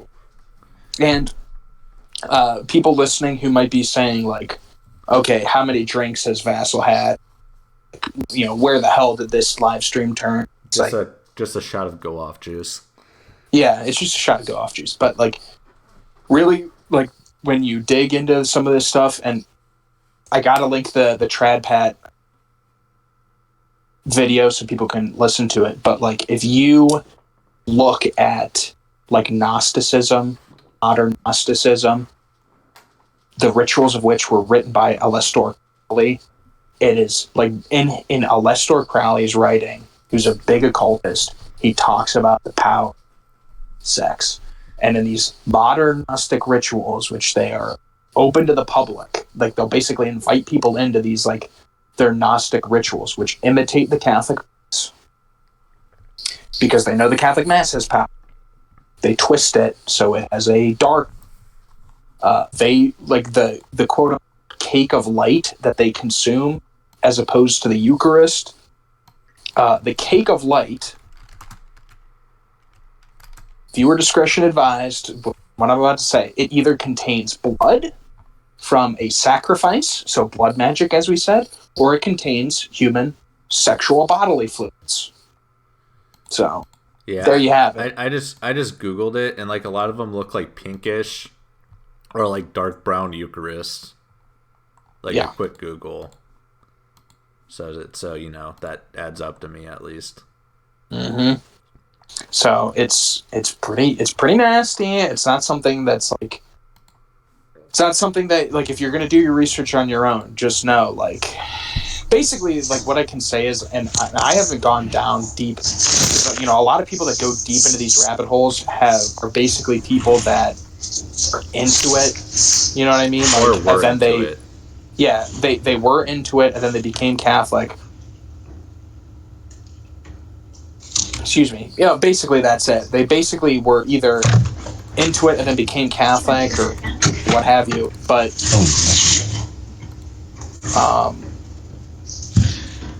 what was I? Where was I going with this? Shoot, what was I saying? They were into it. Oh, anyway, yeah. It's like it's not for the faint. Like the people that were like super into it, like then they come up and they say like it's so foul. You know, once you realize the truth, realize how foul and disgusting it is, and it's like, and that's half the thing, is because like it's so foul the testaments that people give. And these people that write the books themselves, like Crowley or Albert Pike, they'll write these books and they're so foul that people think they have to be fake. But the people that originated it believe it. But whatever. But can you guys hear me? Yeah, you're wrong. Yes, you can hear you now. Okay. I'm trying my best. I have a different set of Bluetooth on, but I wanted to talk about connecting back to you guys were talking about the pedophilia thing and how it's being normalized. I wanted to bring up the fact that I'm not sure if you guys read the piece by the New York Times. I think it came out last week or earlier this week. And the summary of the piece goes, it talks about the absolute exponential explosion of child abuse, of child sexual abuse found online.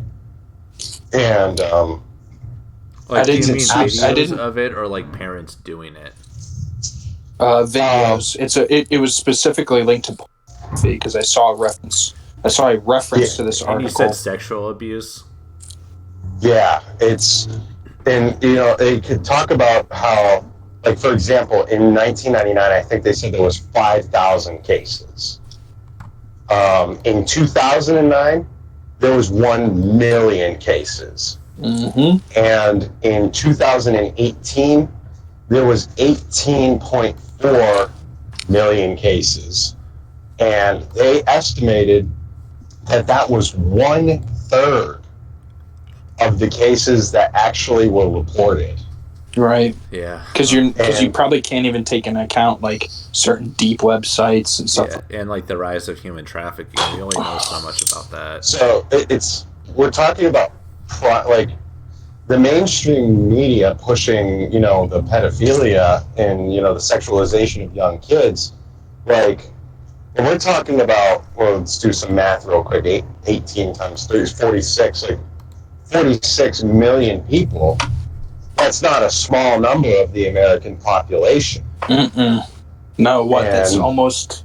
Well, we're a country of like 350 million or something like that. Yeah, so rounding up, that's what, 50 million out of 300 million? Whatever you said? It's like 1 out of every 7. Yeah, it's pretty fucking nasty. So we're talking about, like, you know, you have the pedophilia getting pushed, and then on top of that, the occultic magic that's being normalized, and not even getting into the Gnosticism that, like, Vassal was talking about. Like, I can't tell you the amount of people that are New Age, and the amount of people that get involved in the New Age movement of proper understanding of the cosmos. And I mean, this is one thing that I've kind of taken a big liking to recently in my faith, is the importance of a developed and rich cosmology to satisfy a category of beauty that, like, if you don't have it, you'll try and find it somewhere else. Right. And you talk about Crowley, like Aleister Crowley and like David Pike and New Age magic. New Age magic has like that the New Age movement has done is that it's completely created a new sector of Gnostics that are starting to, have their ideas infiltrate even the traditional Catholic movement. Where you have to have the special gnosis to earn your salvation, Right. and get over your sins, rather than trusting in the heart of Jesus Christ, which is where all salvation lives. Yeah, that reminds me of like the whole by some sort of church law or rule technicality, how like a lot of there's like an element of trends that push the idea that like saints post around Vatican II, so like John Paul II and other people like aren't actually canonized, right? So they aren't actually saints or whatever because they changed some procedural thing, and like that is like the special knowledge or like whatever, so to me, or like even Sedevacantism is especially abhorrent when it comes to that, and it's like totally like they like have like their own little ideas and like it's stuff that they don't even really understand either, but like or like I know you don't, we have special knowledge. Here's the thing that I think is worth mentioning at this point, because it's tangentially linked, like you just alluded to. When people think about these things, it's like, yeah, the Jeffrey Epstein thing is so abhorrent to us. Like, I don't, like, normal people are completely disgusted with it. And that's why I think a lot of people have a hard time believing it. But the point is, with the idea of a Gnostic heresy, where you fall into the idea that you have some sort of special knowledge, people don't realize that that can certainly take the form of something that is seemingly Catholic. If you look at a lot of these the Middle Age heresies, medieval heresies, I would say a lot of people, through a modernist lens looking at them, would actually find them quite appealing. And, certainly nowadays you see like the idea of sedevacantism saying, well, we want to return to tradition, and the modern popes don't know what they're talking about, and the church doesn't know what they're talking about, and we really do. It's like the devil try any means to pull people away from the Catholic Church, and if it's just saying, well, real Catholics, like the Protestants, we're the real successors to people. Sedevacantists, yeah, Vatican II was not true. We're the real successors of Peter. It could be that, or it could be, well, the Catholic Church doesn't have these answers, and I'm going to be Gnostic, I'm atheist, I'm going to be a Gnostic, whatever. So people don't realize that there's totally a spectrum. Enemies of the church are not limited to things that are totally, like, obviously opposed to Catholic teaching. You know what I'm saying? Right. I just think that's a very clever trick. I mean, the devil is the prince of lies, after all. I mean, it's his game and he's good at it. But people fail to realize that.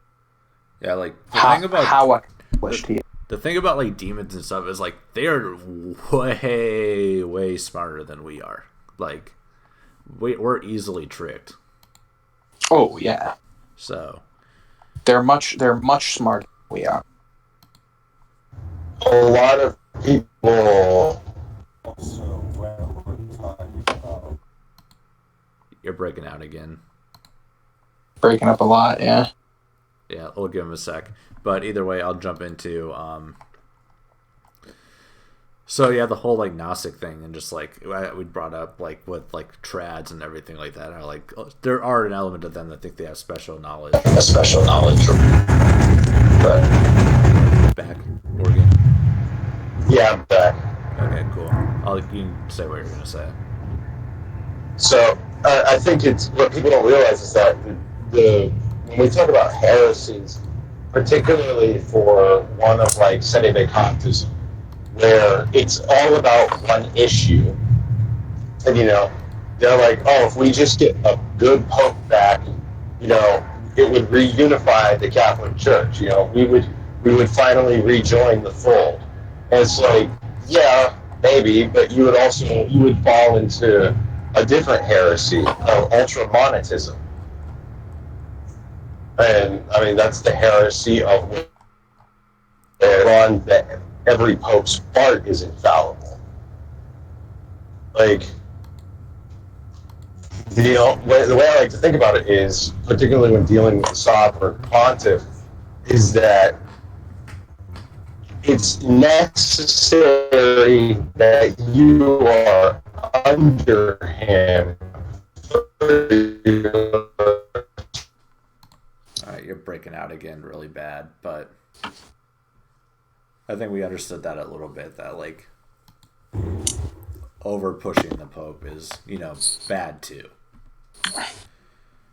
But Well, I mean, to me, it boils down to monarchy. Like, think of it as an analogy of monarchy. A lot of my followers, because I am one, a lot of my followers are monarchists because I'm monarchist. So if you say, well, if you take the extreme of saying, well, nothing the monarch says really makes any difference. As with the Pope, if you say nothing he says really makes any difference. You fall in. It's like the pseudo sedevacantism. It's really odd to say this, but it's almost like the liberal, like the equation of the secular temple. It's almost the equivalent saying the monarch, whatever the monarch says, means nothing to me because I don't recognize his sovereignty. However, on the other hand, you have people that say whatever the sovereign says is law. There's no one that can check his. There's no one. sorry, I moved servers, so voice chat will probably be down for a second. All right. Sorry, you still with us, Vassal?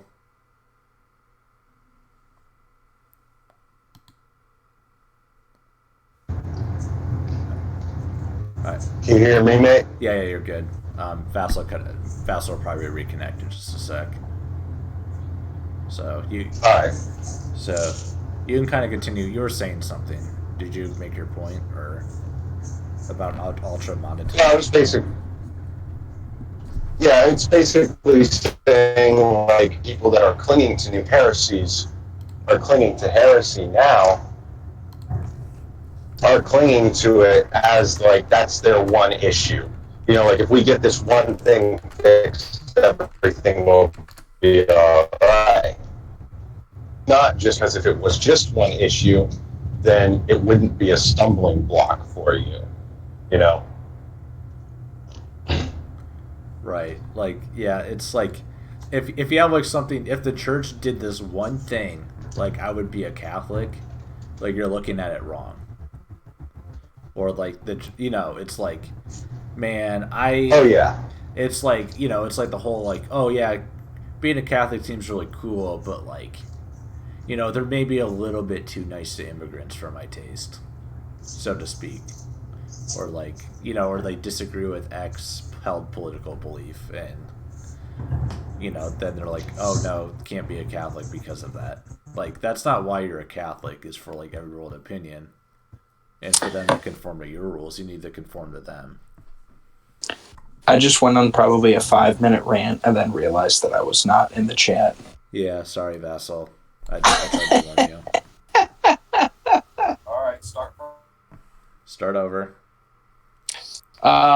Basically, I akined it. I said like what Morgan was saying about like the Pope having no authority or the Pope having like unlimited authority is like monarchy. So like neither like this, basically having the liberal view of saying, well, a king doesn't have any authority and the authority lies with the people. That's obviously not good. But also saying, if the king has unlimited authority and you're, wresting it away from any of the other, delegated authorities like the bishops or cardinals or anything like that, like obviously that's a bad thing. Because basically you have a dictator, which if anyone's read The Dictator Pope, like you can see that that's kind of what's going on. It has a lot. The Dictator Pope book was pretty eye-opening to me because it was like Is it I can't fiction remember. or nonfiction? It's nonfiction, and it's been revised several times because of like it's just been updated. And I think if Morgan's read it, it had stuff that he's talked about. Like you have the church militant like kind of folks that focus on the papacy and almost like, oh my gosh, like look at how liberal like the papacy is. Oh, they're deliberately pushing this liberal agenda. But like the dictator pope, the author's like hypotheses is like Pope Francis is not really concerned with the liberal agenda insofar as what it will mean for the church.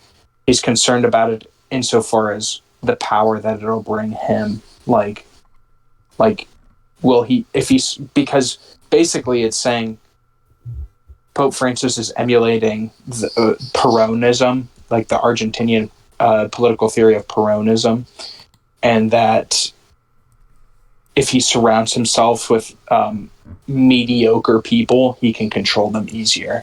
And since like liberals are easier to either blackmail or control because they're like more effeminate or weaker people, and liberalism appeals to more mediocre people by its nature. And they're ambitious yet mediocre. Like basically, if Pope Francis like surrounds himself with those people, he himself has more power. So like if he has like a bunch of like AOCs, basically, pretty much. Like that's like epitome of mediocre but ambitious, right there.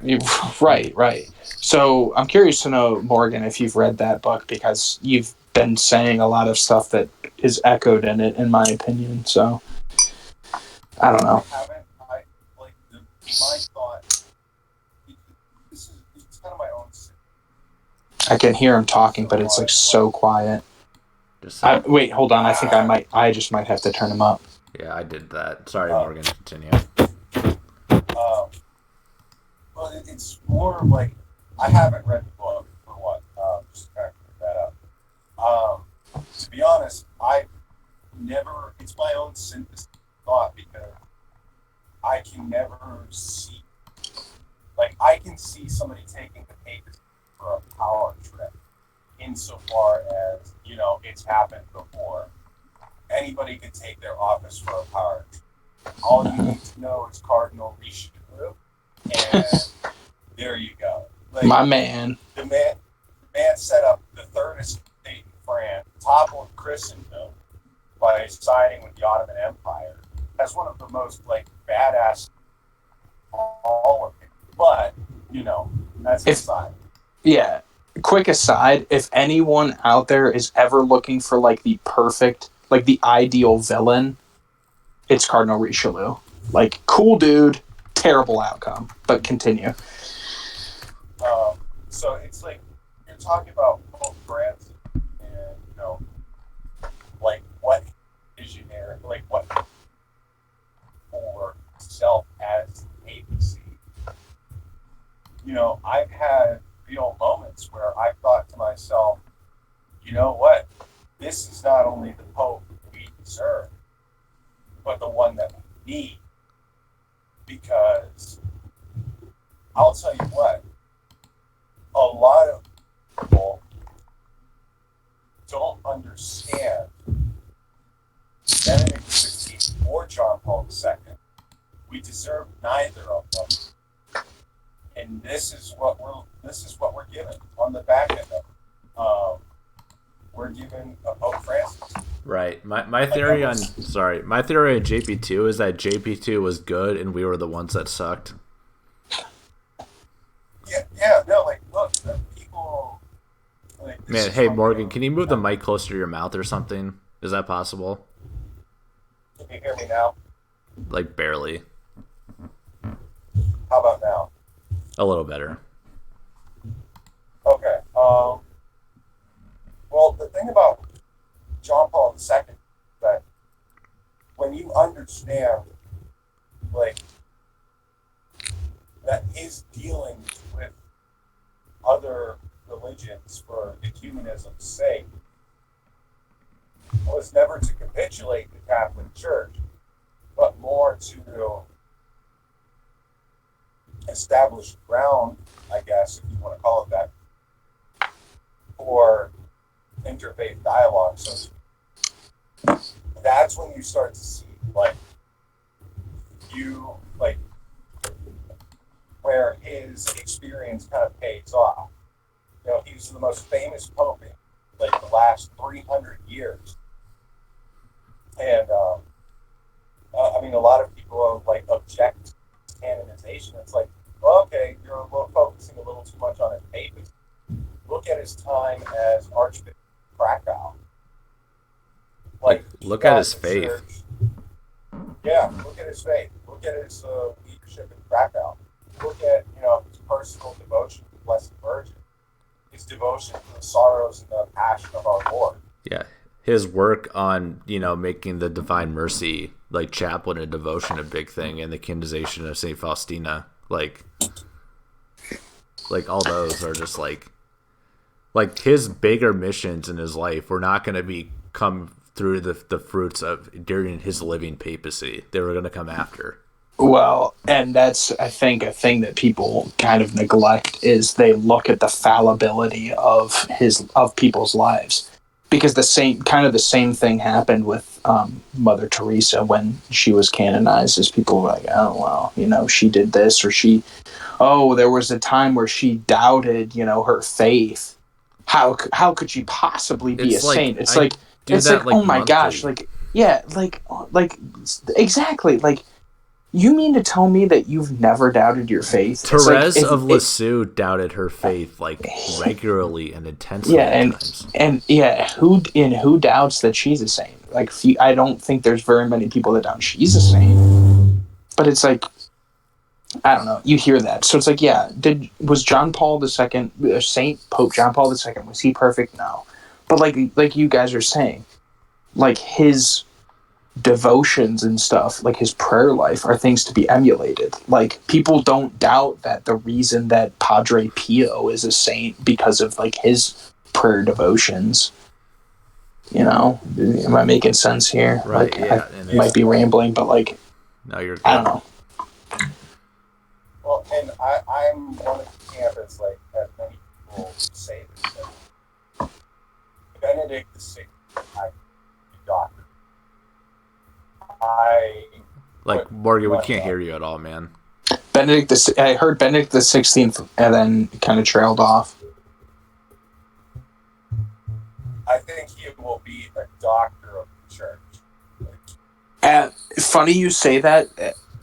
Actually, my cousin, who is my my godparents' son, said the exact same thing. I mean, I could see it with all his work and everything he's done. Like, I mean, I totally see it. Have you read Jesus of Nazareth? I have not read you're talking about the book or the encyclical Jesus of Nazareth. I have not read it. Neither have I. The book, I just finished listening to it on audiobook. 12 and a half hours long. Jeez. I'm listening to it again. It is so incredible how he manages to take the historical critical method as an exegetical format and keep everything that's good about it, discard all the bad about it, work it into a living context of encountering the living Lord in the Gospels as he relates himself to the different, like, between the Synoptic Gospels and then the Johannine Gospel. And, you know, from the baptism all the way up to the Transfiguration. Like, he has a great there about baptism, the symbolic instance of death, and how, you know, descent to hell, where what's signified in our Lord's baptism. And it's like, has this kind of like of great power of language. And in addition to that, this is a lesser known thing that whenever he retired, promulgated servant of God Louisa Picaretta's writing, which is called The Kingdom of the Divine Will. If any of you want to look that up, do so, because it's a 34 volume set of writing by I think Colombian, but she had experience much like St. Faustina's writing, but of a different nature, of course.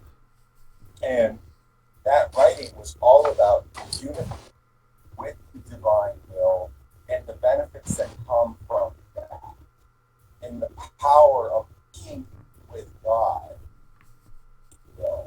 by dying himself. It's pretty poignant. Like, I definitely want to get that Nazareth audiobook maybe, because like I'm looking for stuff to listen to either at work or while like I'm playing games or something, because that's what I like to do when like I play a game. Like I like to listen to a homily or something. Like I was like running through some old Father Chad Rippiger homilies yesterday while I was playing Destiny 2, and like, you know, using that time where you are in your hobby, but then also like learning more is like so good. Definitely.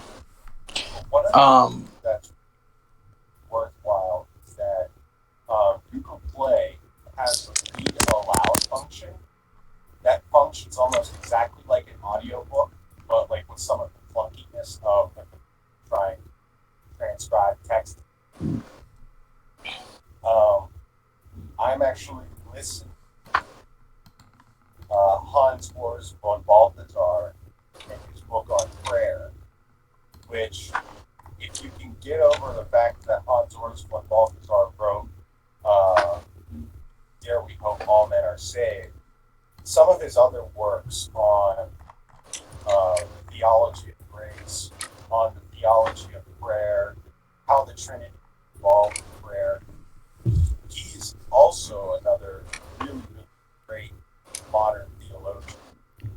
I was gonna say that there are probably a good many trads who'd be triggered by you mentioning Balthazar, but I also agree with you that you can't just say, oh well, look at this one thing he wrote, he's so terrible. It's like, Right. there's definitely some good things Well, that he here wrote. also like the thing is like, you know, a lot of these like, you know, I don't know what you would say, the doctors of Vatican II or like the builders of Vatican, whatever, the people, like the brains behind Vatican II, like they were some very smart, big brain people. Like they were, I mean, and they had a lot of good theology writings and things like that. Like you can't just throw them in the trash completely because you don't like Vatican II. Another thing about it is that they don't understand like what a mental exercise is. So, like, does Hans Urs von Balthasar say that hell is empty? He writes about it, fleshes it out a little bit, like the possibility of it in that book. But it's this tacit idea of, you know, somebody wrote a speculative theology on salvation of all men, therefore they believe this. You know, like a lot of people give Robert Barron the same crap because he fleshed it out a little bit more. Dare we hope many are saved. Now, don't get me wrong. I think that's a horrible place to start.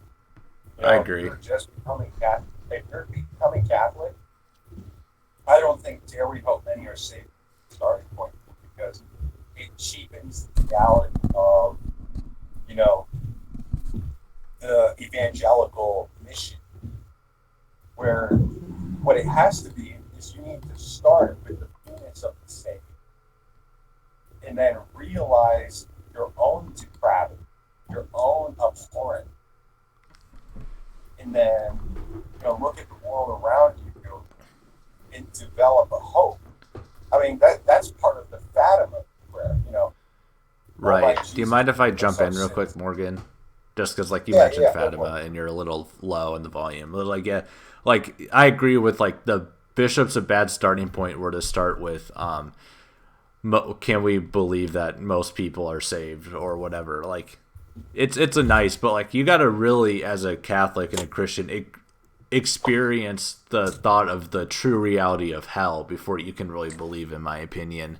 And that kind of, like, waters it down or takes away from it, or pushes the argument away a little bit. And like mentioning Fatima, like the Blessed Virgin Mary gave like children a like horrific vision of hell, and there were many people there, and it was real. And like they even said, like, if they weren't assured of the promise of them going to heaven, like they would have died of fright.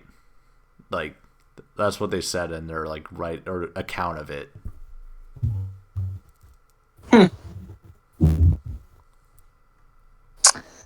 I honestly, this is so ironic because I was married on October 13th, which is one of the Fatima visions. I know. Whoa. Yeah. Happy upcoming anniversary, by the way. Oh, thank you. Thank you much. I got my wife a great gift. It'll be a big surprise from her. Hopefully she can hear. She's just in the other room. I'm very excited for the gift I'm about to give her. But anyway, I digress. Yeah, so October 13th, Fatima vision. What was I saying? Shoot. I mentioned no, it's ironic. No, yeah, it's ironic. I don't really know too much about Fatima. Well, that's because you're a biz cath where they don't talk about apparitions as much. Oh, okay. Yeah. You said that earlier, so I'm just giving you. Yeah, I've only been a biz cath officially for 1 year, so. Which is funny because I was kind of LARPing as a biz cath for like probably 1 year before I officially became one, like maybe a year and a half. But yeah, it's definitely true. They don't talk about it as much, and that is a contributing factor. But my wife's great aunt, who was a biz cath, had a huge Fatima devotion. She actually visited the site a couple times, but I still don't know that much about it. And I just watched, kind of ironically, this one YouTube channel that I'm actually a Patreon. Bedtime stories. Yes. Yeah, I'm actually I'm a Patreon sponsor. My name is in the credits, so anyone that knows my docs will see them in the credits. And I actually thought that their the bedtime stories analysis of it was fairly well done. It was very fair to Catholics. I agree. Like I saw it, and like I'm not coming from the perspective where I'm a big fan of him, and I thought it was a good video. Like it did cover the events of it. Like theologically, I mean, you can't really expect that much out of it. And they did go to the what if aliens space a little bit, but it was a good video that kind of like covered the events, and then like he threw in his own speculation, which whatever. Yeah. But it is a very well done video, artful video. I thought for the most part you could walk away from that video and say like at no point did he say that like. He did not deny the divinity of it or anything. Right. Like not divinity, that's a bad word because Mary isn't a god, but right. He never really he never condemned, like he never said, yeah, these people are full of shit. Like, he was like, well, he basically said something supernatural happened here. So like the Catholics that believe that it was an apparition of Mary is like, we have to give them the same amount of credit, if not more, than people that say that it was like, like UFOs or like some like phenomenon. He was like, because like it's very clear that something out of the ordinary happened. And like he didn't like go into details of the revelations given to the children from Mary, minus like the miracle the son's gonna happen and one or two other things, but like like visions of hell or anything like that like wasn't covered at all. But probably the most like skeptical thing he did was basically like raised the concerns of what is it, Lucia, the girl, like the main girl. He basically said like, yeah, like the mother didn't believe her and whatever. He was like that, and that basically he was just raising like the concerns about this woman, like this little girl. Yeah, like and that was about the it. questionality was the character of it, or like the questionableness was the character. But like the thing that, like, if you really think about it from a Catholic perspective, they might not think about it. Like like it's very common in Marian apparitions for the people that see their apparitions like radically change their life from it, and like she became a religious because of it, and like all this sort of thing, and like like I don't think that just happens without some sort of divine pushing. Well, this I hate to use the phrase because I kind of don't like it, but begs the question, quote unquote. And I think, Morgan, again, I'll call on you because I think I've heard you talk about this before. The Medjugorje apparitions. I just watched a video, like just after I watched this video on Fatima. I watched a video by Dr. E. Michael Jones about Medjugorje and him condemning it. Well, condemning as if he has basically him warning against it, like his like hesitation of. Yeah. But I think it was rather interesting to like you just said. What brought it to the forefront of my mind was the effect that it had on people afterwards. So like basically the people of Fatima, the kids that were part of the revelations of Fatima. Like you said, Lucia became religious. The other two died as youth from the Spanish flu. Right. And then so went to heaven as Mary promised. Yeah, right. So they died young, and then they went to heaven. And then one became a religious, and so that's rather telling. But the children that are purported to have seen the visions of Medjugorje, I kid you not, like it's crazy. And I didn't know some of this stuff before I saw. I think it was I think his last name's like Paul Coffin or something like that. Like his podcast. He had Dr. E. Michael Jones on, and they were talking about Medjugorje, and they were like, yeah, like this lady like lives in the town, and she's like a local celebrity.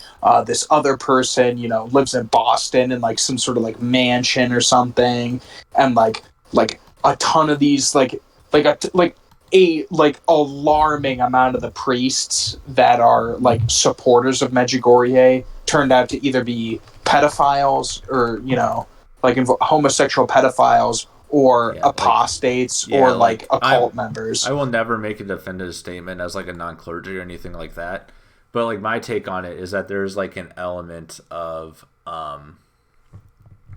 it seems like there's like I don't believe it. Let's put it out there like that. I don't believe it. And the reason why is because what the people do with their lives, and none of the bishops have affirmed it. And like it took a lot of like special things that happened just to allow people to visit it. And well, even on top of that, the local bishop, like the bishop there, condemned it. Who has the local bishop has the jurisdiction to do that above most like I even like you have to have like special like a special thing to happen to even the Pope to contradict that. So like the local bishop usually has the utmost authority on that too. Can y'all hear me? Yeah, we can hear you. Okay. I believe sorry, go ahead. No, my bad. I'm bad at cutting off. So go ahead, finish your thought, then I'll jump in. I was going to say, just one last part about the bishop is that, like, because of that, like, I was listening to a Ripper video about this, about discerning apparitions, which is, like, mentioned Medjugorje. So the bishop has, like, basically a charism that allows them to discern that. So that's why they have the authority, usually, to, like, make a statement on that. In fact, there have been multiple bishops that have not affirmed that. It is very telling. Right. Well, I think it's also, thankfully, the bishop at the time, like, spoke out definitively against it.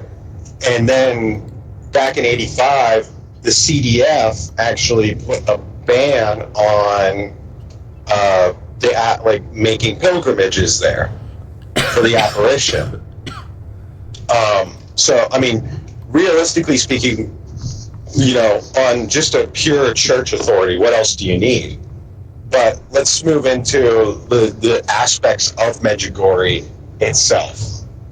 So, for one, all the Marian apparitions of the past, Wassilet, Fatima, Lourdes, have all been like 3 to 6 apparitions, have been very straight, to the point, non-contradicting, and brief.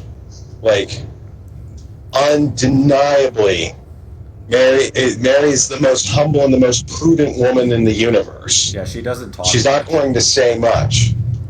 Yeah, and sacred scripture is all you need to back that up. What happened with this apparition at Medjugorje? Where they've documented over 40,000 visitations, Jeez. supposedly. Oh my gosh! I didn't know. See, I'm glad we got you to talk on this because I didn't know that. Yeah, I didn't know it was that many either. Yeah, so you have 40,000 visionaries or visions split between 3 people that make a boatload of money, and in addition to that, you can watch these people pray on YouTube. Like, they have videos of it online. Yeah, I've seen. Now this is an important facet of it, because this is where we get the power of tism. So whenever you go into something like mystical contemplation, that you would fall into the spirit and seeing Mary, you would think your vision would become fixed on that particular object if you are indeed seeing it, right? Yeah, I've heard. I know where you're going with this, but please continue. It's very important to hear. I've probably told this to you before, Vassal. For anybody else that doesn't know, if you're looking at the Blessed Virgin Mary, your eyes are going to be locked on her because she's the most beautiful thing in the universe. If you look at these videos of those visionaries praying, their eyes don't move as if they're locked onto a particular object. It's like they've unfocused their vision and have a permanent 1,000-yard stare during their, quote, apparitions. Well, I'll take that a step further, and I've heard a story of a priest who literally went up to this woman and basically made a movement like he was about to poke her in the eyes, and she recoiled backwards, like she flinched. So, like, more to your point, like, it's not like she was focused on Mary. She had a realization of what was, quote unquote, about to happen to her. But please, like, I'm just backing you up, but, like, go on. Well, did you hear that, in relationship to the same point that you made, did you hear her explanation for falling backwards? No, I only heard the story of her, like, flinching. It's the most impious thing I've ever heard. And it is, she said, when confronted about tripping, she said she fell because Our Lady dropped the Christ child. Oh my gosh! Yeah, no. Now that you say that, I do remember it. Yeah, this was in the there was in the Paul Coffin, Dr. E. Michael Jones video, and they made a joke about it. They were like, "Well, I'm glad that she like made a motion to catch the Blessed Lord," but like the implication that the Virgin Mary would drop Christ is like appalling, basically. Like, and not only that, but wouldn't you fall forward? Yeah, you know, like, too. Yeah, it's not like it's not like Mary said, like, you know, whatever the person's name is, go run a post route and chuck Jesus like a football or anything. You know. And the crazy part about it is, like, there's so much stuff that's not reported. The rock trail to get up to Fatima, so much death, you wouldn't believe it. Like, I think ever since the apparition started 30 years ago, they've had 1,000 people die on that trail. This is Medjugorje, you're saying? You said Fatima, but I think I meant Medjugorje. Oh, yeah. Sorry. Medjugorje. Sorry. In Bosnia, man. Thousands of people dying in Bosnia. Big surprise. Sorry. That was a bit of a... I thought... But the point is that, you know, first of all, I think it's Croatia. Not that it matters. Is it? Is it really? No, it's Bosnia. I believe. It is? I just pulled up the Wikipedia, which, you know, Wikipedia is always 100% correct, and it says it's Bosnia, so... Okay. Truly, the mastermind served tactics at it again. I was about to say, oh, so it's Serbia. Just pull out that wallet. Please don't blow up my house. Yeah. It's actually located No, in but- the Herzegovina region of Bosnia and Herzegovina, if we really want to get specific. So even worse, huh? I'm sorry. Go ahead. It's really close to Croatia, though. Please, So, Morgan, I mean, the larger, like, the point of this is that there's a lot of people that have put so much time and effort into getting every drop of fame out of this as possible. Like, it stinks to high heaven of just fraud from the top down, with the exception of the local bishop, who called it like he saw it and said, "Yeah, we should probably take a step back and say hell to the Nazis." Yeah, and people don't realize that going there for private revelation, like, you're going to interact with the demonic. Mm-hmm. Because by going there, wittingly or not, you commit a sin of disobedience.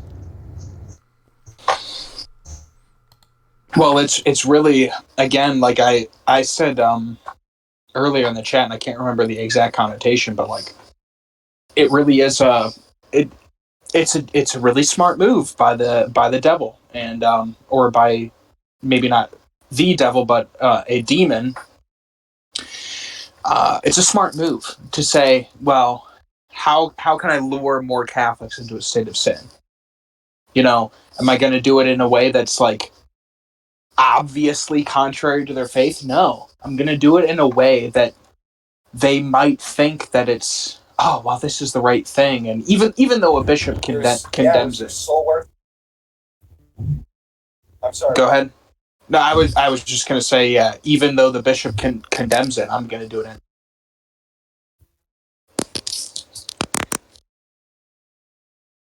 It's crazy to me to think that, you have a group of people that are committing this sin in mass, this mass sin of disobedience, and that there's no negative spiritual consequences for that. Like, no, the area is a hotbed of demonic activity.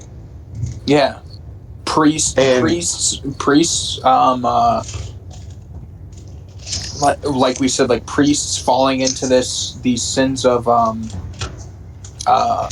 homosexual homosexual predation, occult rituals, stuff like that. It's like all this stuff springs up around this area, like you said. It's a hotbed.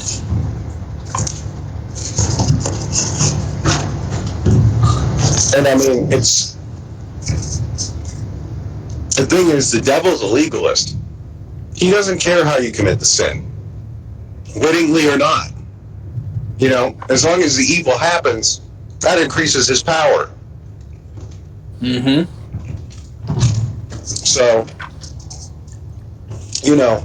combine that with, our own sinfulness and our own openings of the doors to the demonic, the sins of our country, the sins of our Western society, and it shouldn't be a surprise to anybody that we're dealing with things that we are. And then a lot of people are talking about oh, we're in the end times. Oh no, it's going to get worse. It's going to get a lot worse. I honestly don't think we're my personal opinion on the end times is I really don't think we're that particularly close, in my opinion.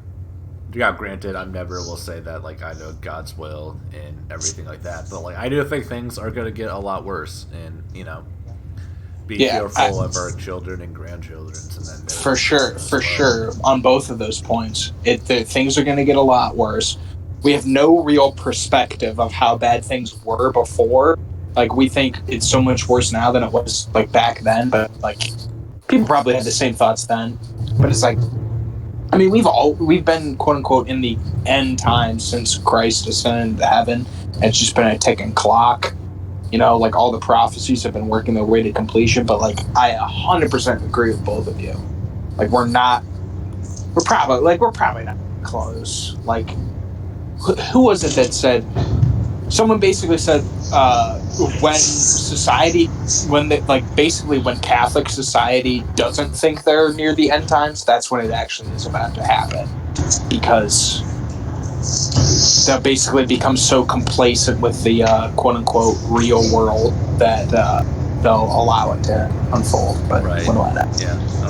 But yeah, there is like I want to say it's Faustina's diary, maybe. Someone correct me if I'm wrong on this. I won't say this definitively, but there is like a writing where it's like the question of like, basically ask Jesus like, why haven't you ended the world yet? And like it's basically like Jesus in His mercy has perpetuated the world for the salvation of the souls of men. So we fools not to take advantage of that. And I do think like the end of the world is being delayed for in His mercy. And we haven't really seen, since we haven't seen like the really fullness of the divine mercy message sprout yet, and the promise in the divine mercy message that was going to be the message that would kind of usher in towards the end of the world. And since that hasn't happened yet, and I don't foresee that happening soon, I do think we have a lot of time based on following the promises of God, as I understand them, of why we have quite a while before that's going to happen. Well, let's tie in a point that we made earlier today.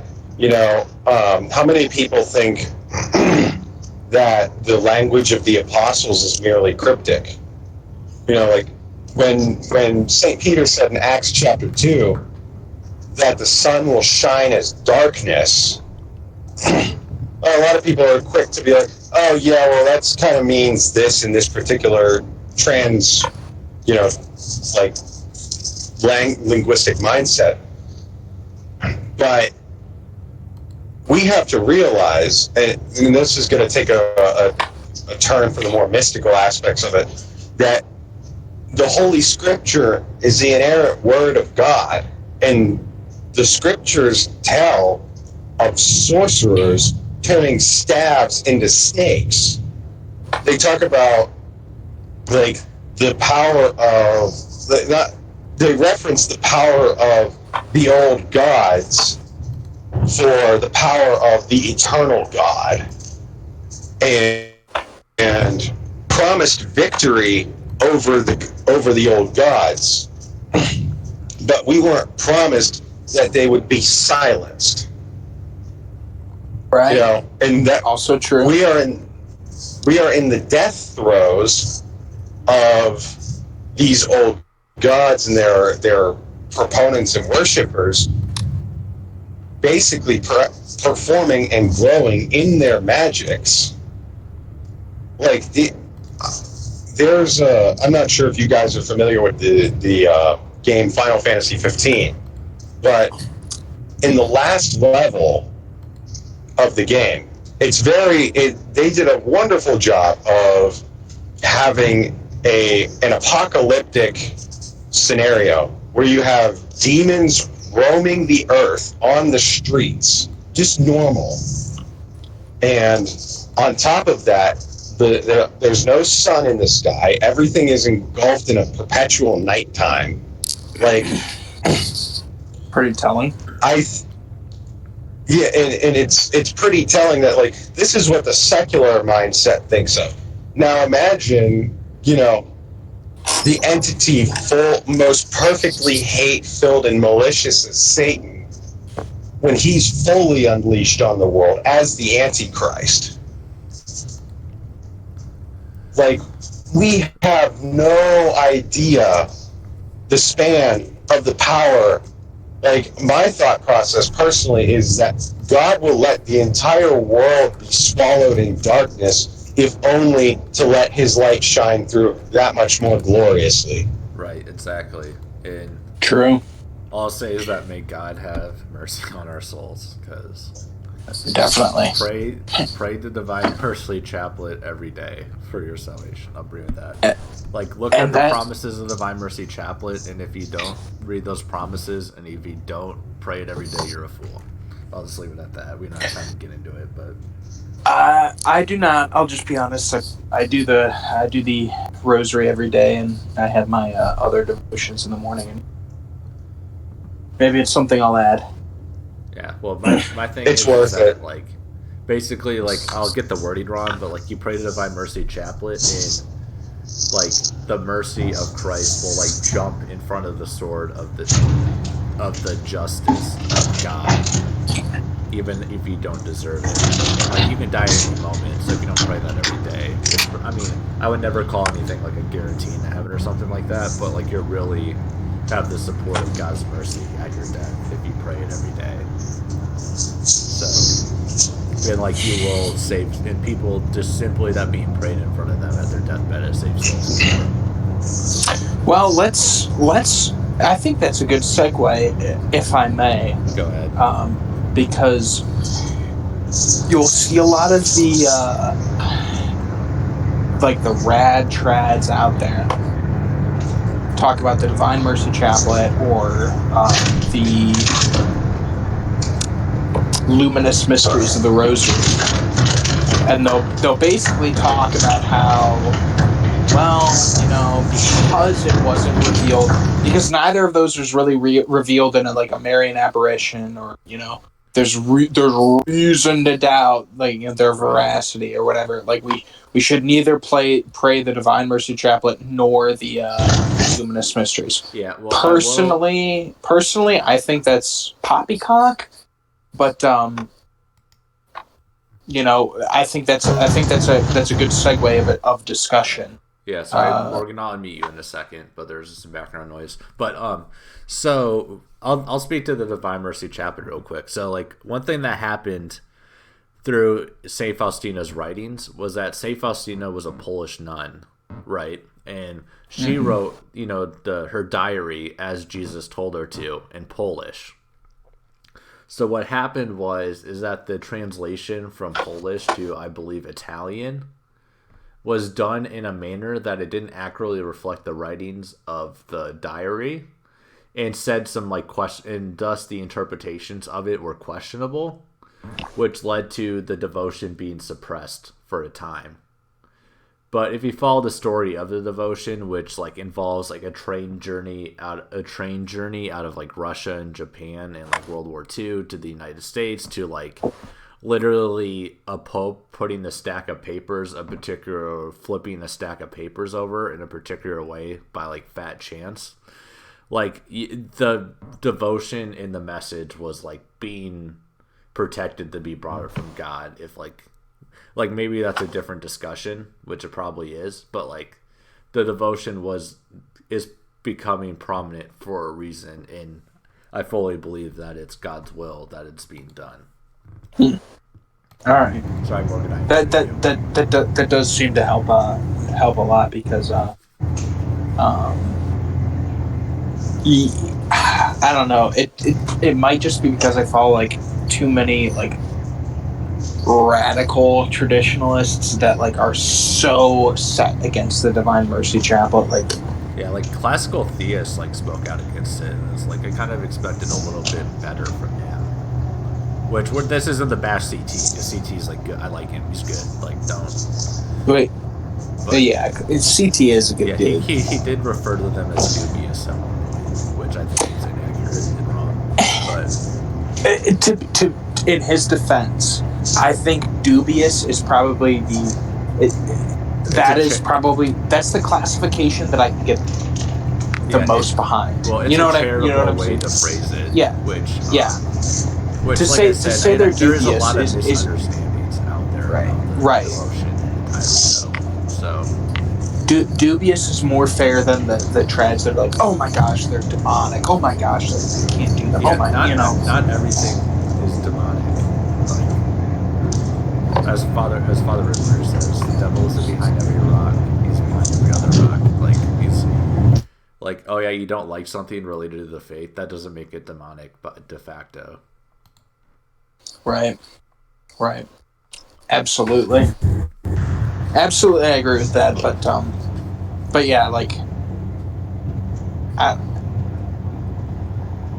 I can say I think dubious might be a little extreme, but like that's kind of how I see it. It's like I'm given I guess I would say I'm given pause by like the arguments that are made from the rad trads. They give me a little bit of pause, but on the other hand, I'm like, look, what's the overall message? Like you guys said, like with the Medjugorje, like there's like tangible, like Morgan was saying, there's like tangible examples of how it's not good. It's like, what are the tangible examples that like speak against divine mercy? Like to my knowledge, I could be wrong. Like I might be wrong. I might be corrected, but to my knowledge, there really aren't any like tangible examples of how it's a bad thing. Well, my thing about it is that, you know, if it was dubious and it was like so wrong, then like how does it like by like being suppressed for 20 years, then come back and then Saint Faustina becomes a saint, and Saint Faustina was the first saint of the new millennium. So after the year 2000, she was the first saint canonized, and like the church, like, oh, the church got wrong canonizing her. Is that like we're gonna say at the end of it? Yeah, no kidding. I mean, it's a little bit of a ludicrous concept, if you ask me. Like to say that they got it so wrong, you know. Yeah, or like, But you know, it's like, oh, oops, accidentally made a heretic that went to hell a saint. My bad. Like said the church. well, Whatever. yeah, well, certain SSPX/Sedevacantists may say that you know, Turbo, you unironically said something based because actually Pope John Paul isn't actually a saint. Yeah, we talked about that earlier, and We did. it's just sort of like ridiculous on its face. It's just like, okay, then like, well, we'll never canonize a saint again, and then, you know, we'll have no saints, and then the gates of hell, the church will prevail, and all yada yada yada yada yada yada. It's just ultra trad cope as far as I'm concerned. Yeah, and it's like, oh, this became popular after 1963. Well, we can't have that. Like, that's basically what it is. You're not wrong. A couple things to add to that, and I want to touch on the luminous mystery more than the divine mercy, because divine mercy, you know, people have been praying that since after Saint Faustina died. Like, it was prayed in Poland as a popular devotion. It was in the United States in the 40s. Yeah, so it was around before she was canonized. But the one that I want to get on is the luminous mystery. Particularly for two reasons. One, can you talk a little bit louder, Morgan? Sorry. Yeah, no, it's fine. So the reason I want to talk about the luminous mystery for two. One is that first of all, imagine the idea coming out of saying unironically that praying the rosary, meditating on the miracles that the Lord performed is divine. Like, if you could say that with a straight, like, I already know where to categorize. Right. Yeah. I was gonna bring up that phrase that you know, the praying and reflecting through the rosary on the mysteries and life of Christ as demonic was like really dumb. But I knew you were gonna bring it up, so I didn't want to steal your thunder a little earlier. No, that's good. But the second thing is like, it's a misunderstanding of what it is, and the reason that I'm gonna be real with you guys. I don't pray them a whole lot. It's not that I have anything against them. I just like the continuity of the 150. I know. I follow the kind of common schedule of praying the luminous mysteries on Thursday, with Monday and Saturday being the joyful. Tuesday and Friday being the sorrowful, and then Wednesday and Sunday being the glorious, with Thursday as the sole luminous day. That's typically how I do it, which is kind of a really common way to do it, but that's how I do it, yeah. I mean, what is that is a part of the rosary as its own medium.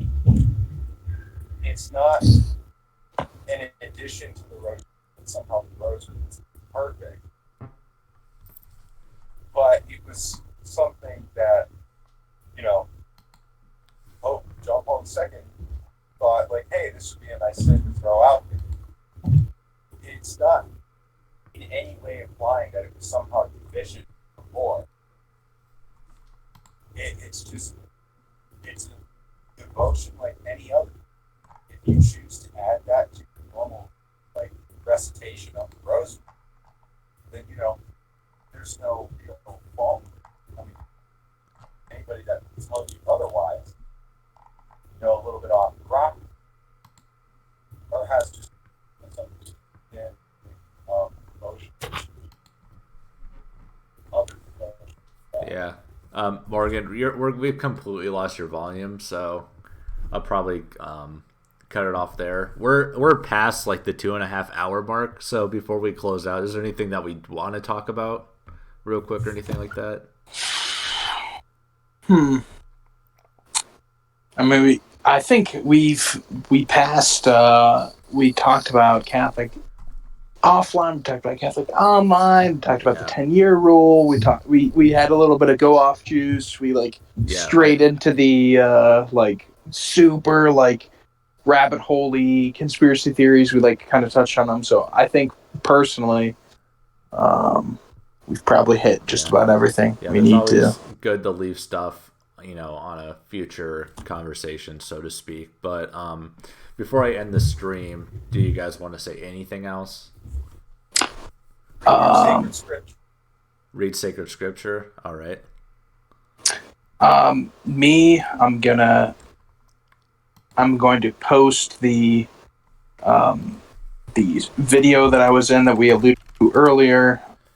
Post it on your post on your Twitter and follow at Vassal of Christ if you don't already.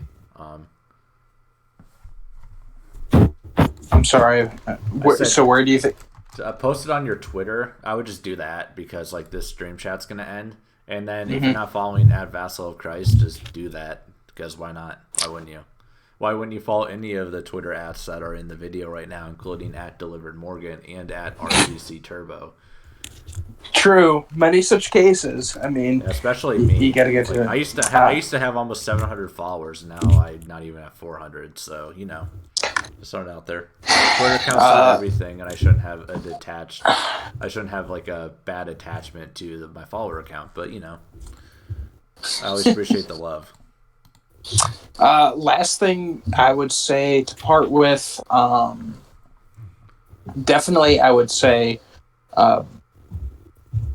A lot of people like myself and the other two people in this live stream, we like to have the quote unquote woke takes. We like to discuss cryptids, and Morgan talked about this, discussing cryptids and conspiracy theories, quote unquote conspiracy theories and stuff like that. But all of that is second fiddle to the idea that your personal salvation is the absolute most important thing you can ever concern yourself with. So 100% do not get caught up in the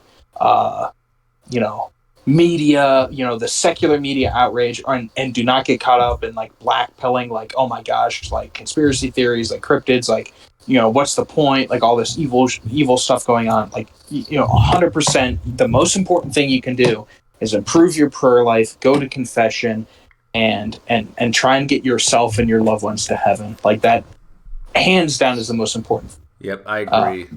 Sorry, I'll let you talk, Morgan, and then I'll wrap it up. Well, oh man, you're not coming through, Morgan. You're not coming through. Is it cutting in and out, or? It's cutting in and out, yeah. Yeah, no, very low volume too. Vassal, I need. I can hear nothing. I'm just gonna wrap it up. Sorry, Morgan. We'll fix that in future editions or something. But if we do them, but all I'm going to say is that pray the rosary And with that, pray the Divine Mercy Chaplet every day. You can pray the Divine Mercy Chaplet on your rosary. If you need any help with that, at me on Twitter or DM me or whatever. I'll help you out with it. I do it every day. It's not complicated. It's a lot easier and quicker than the rosary, but the rosary should probably have a primacy over it. But it's a very good prayer, and it will save your soul if you pray it every day. I fully believe that. But anyways, thanks for watching for everyone that did, who's currently on Twitch right now or watched it and signed off because we were boring or whatever. You had to go to night, whatever. You guys have a great night, and thanks for watching. Let's see if